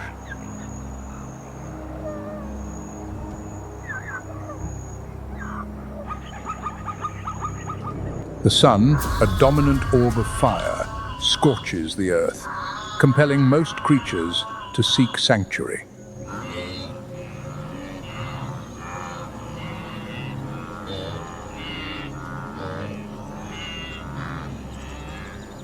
This is a time of silence, of waiting, a time of conservation, when the whole savannah seems to hold its breath beneath the weight of the day.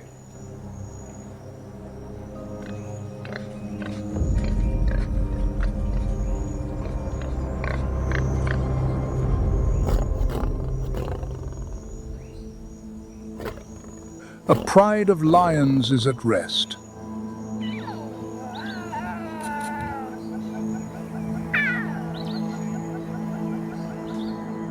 Leading them is a veteran female, her body a living map of countless hunts and battles for survival.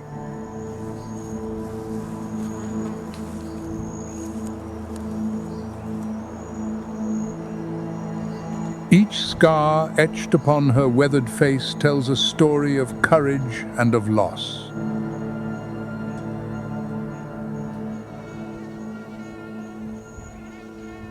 She does not hunt for herself.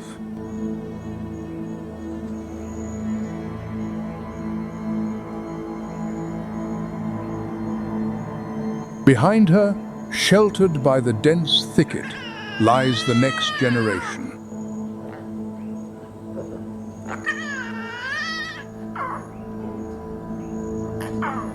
The cubs, carefree and playful, are as yet unaware of the harshness of the world they have entered.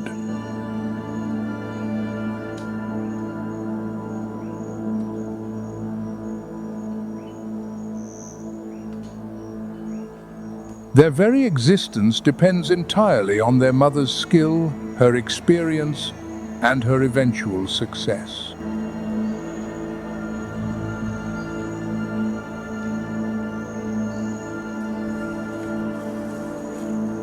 Hunger, a primal and relentless driver, now stirs within her.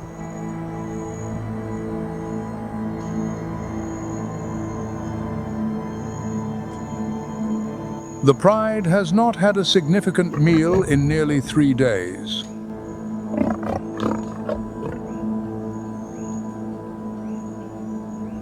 Energy is dwindling.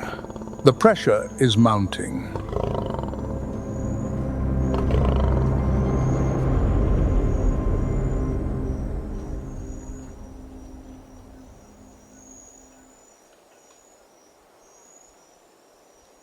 As the sun begins its slow descent, a subtle change ripples across the plain.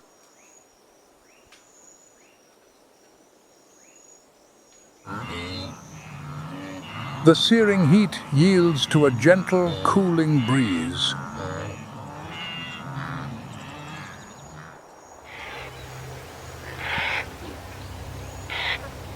The transition is more than a change of light. It is a shift in power.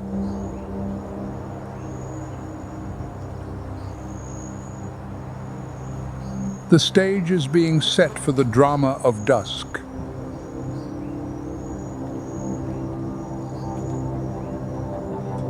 With a soft, almost inaudible grunt, the command is given.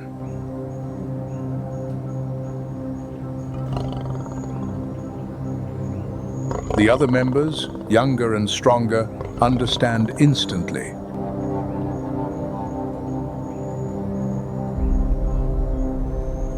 They rise and stretch, muscles rippling beneath tawny coats.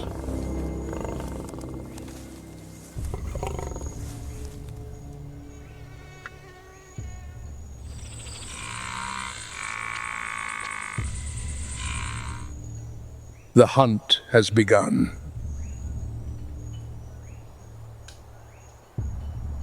Their coordination is a symphony of instinct, honed over thousands of generations.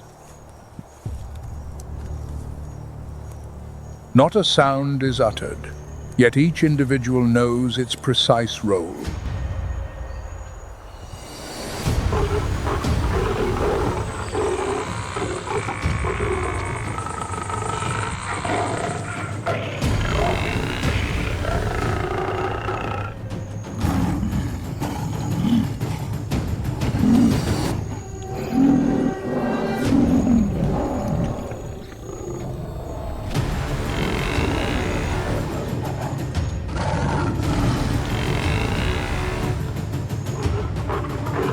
They are not merely hunters, they are the architects of the ambush.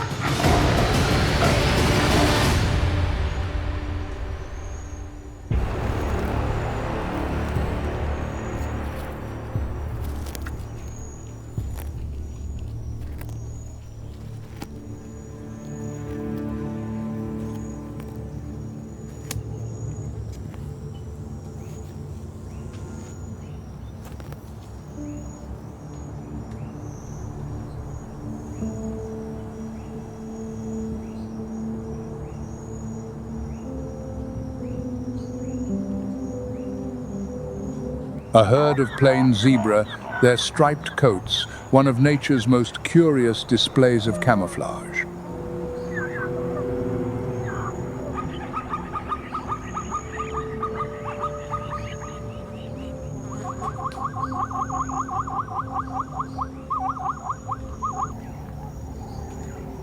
Contrary to common belief, the stripes are not for blending in with the grasslands.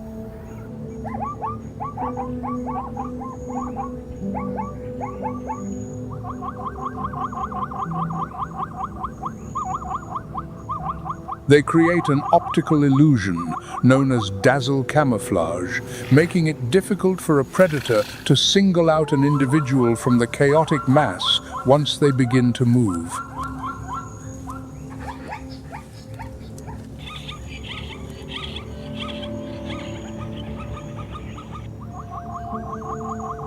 But the lead stallion does not rely on illusions.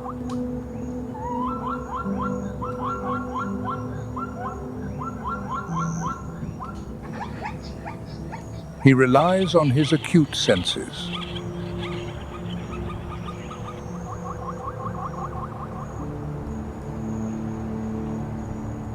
His ears can detect the snap of a twig from hundreds of yards away.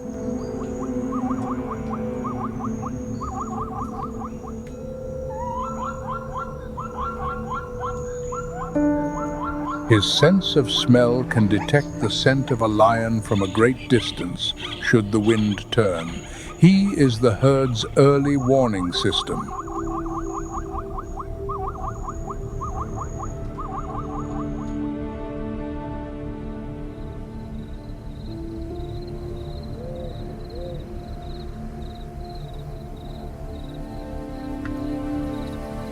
The old lioness knows this.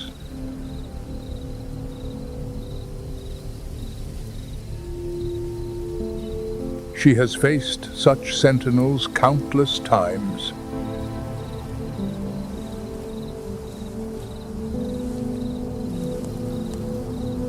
She knows that patience is not merely a virtue, it is the ultimate weapon.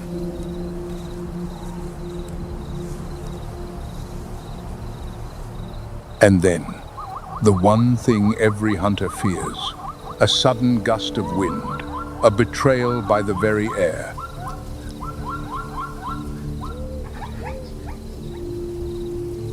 The scent of the predator, however faint, has been delivered.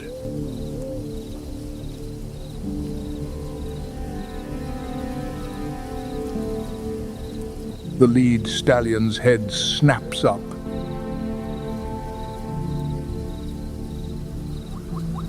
He sounds a piercing alarm snort.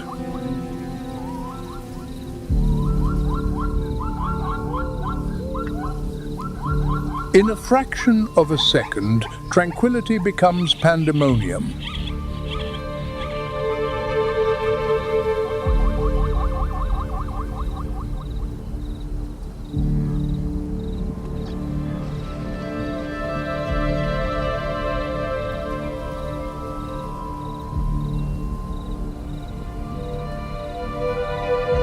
The chase is over before it has truly begun.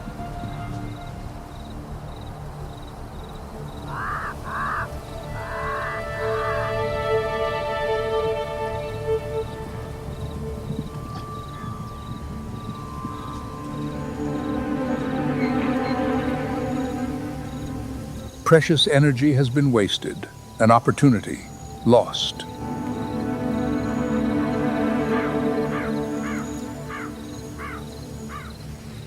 This is the unforgiving reality of life on the savannah.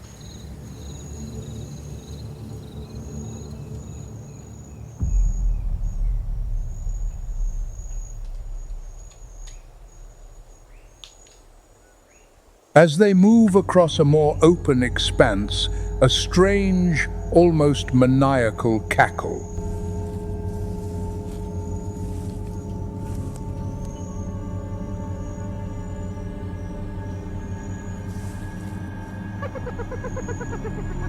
The spotted hyena.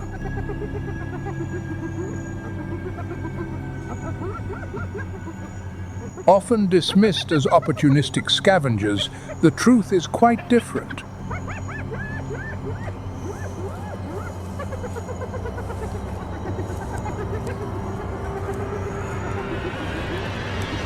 They are supremely effective hunters with a bite force powerful enough to crush bone.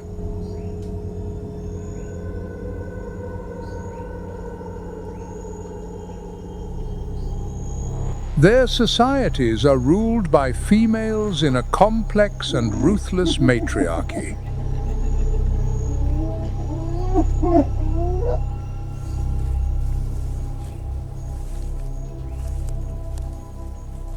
And they are the lion's ancient enemy.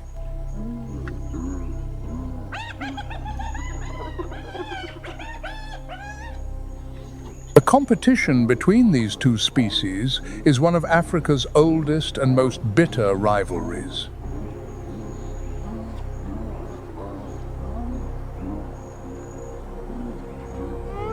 They do not just compete for food, they compete for territory, for power, and for the right to exist.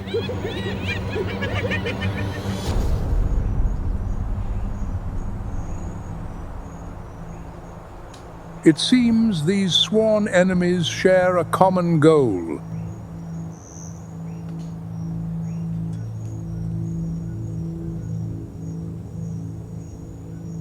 A Cape buffalo,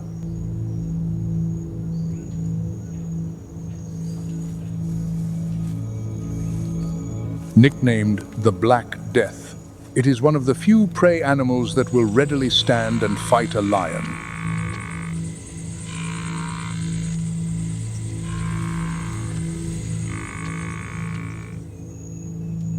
Its boss of horns is a formidable defensive weapon, and its temperament is notoriously unpredictable.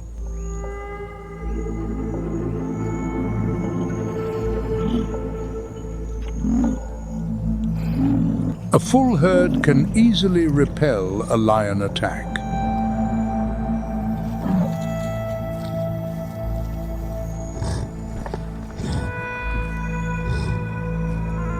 But this buffalo is alone, and he is old.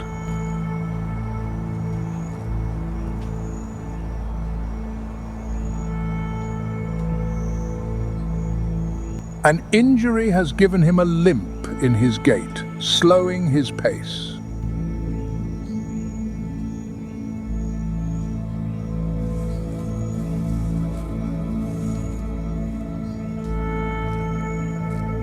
He has separated himself from the safety of the herd, and in that moment, he has sealed his fate.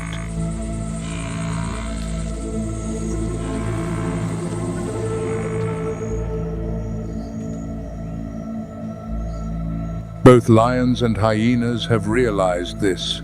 A tense standoff unfolds in silence.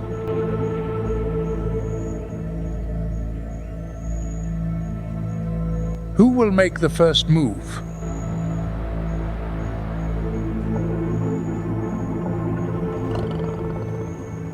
The old lioness does not hesitate. Her decision is made. This time, the attack must be faultless.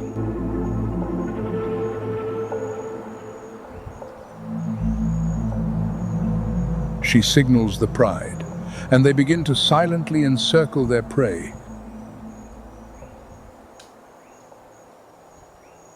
The decisive moment hangs in the air. The entire savannah seems to hold its breath.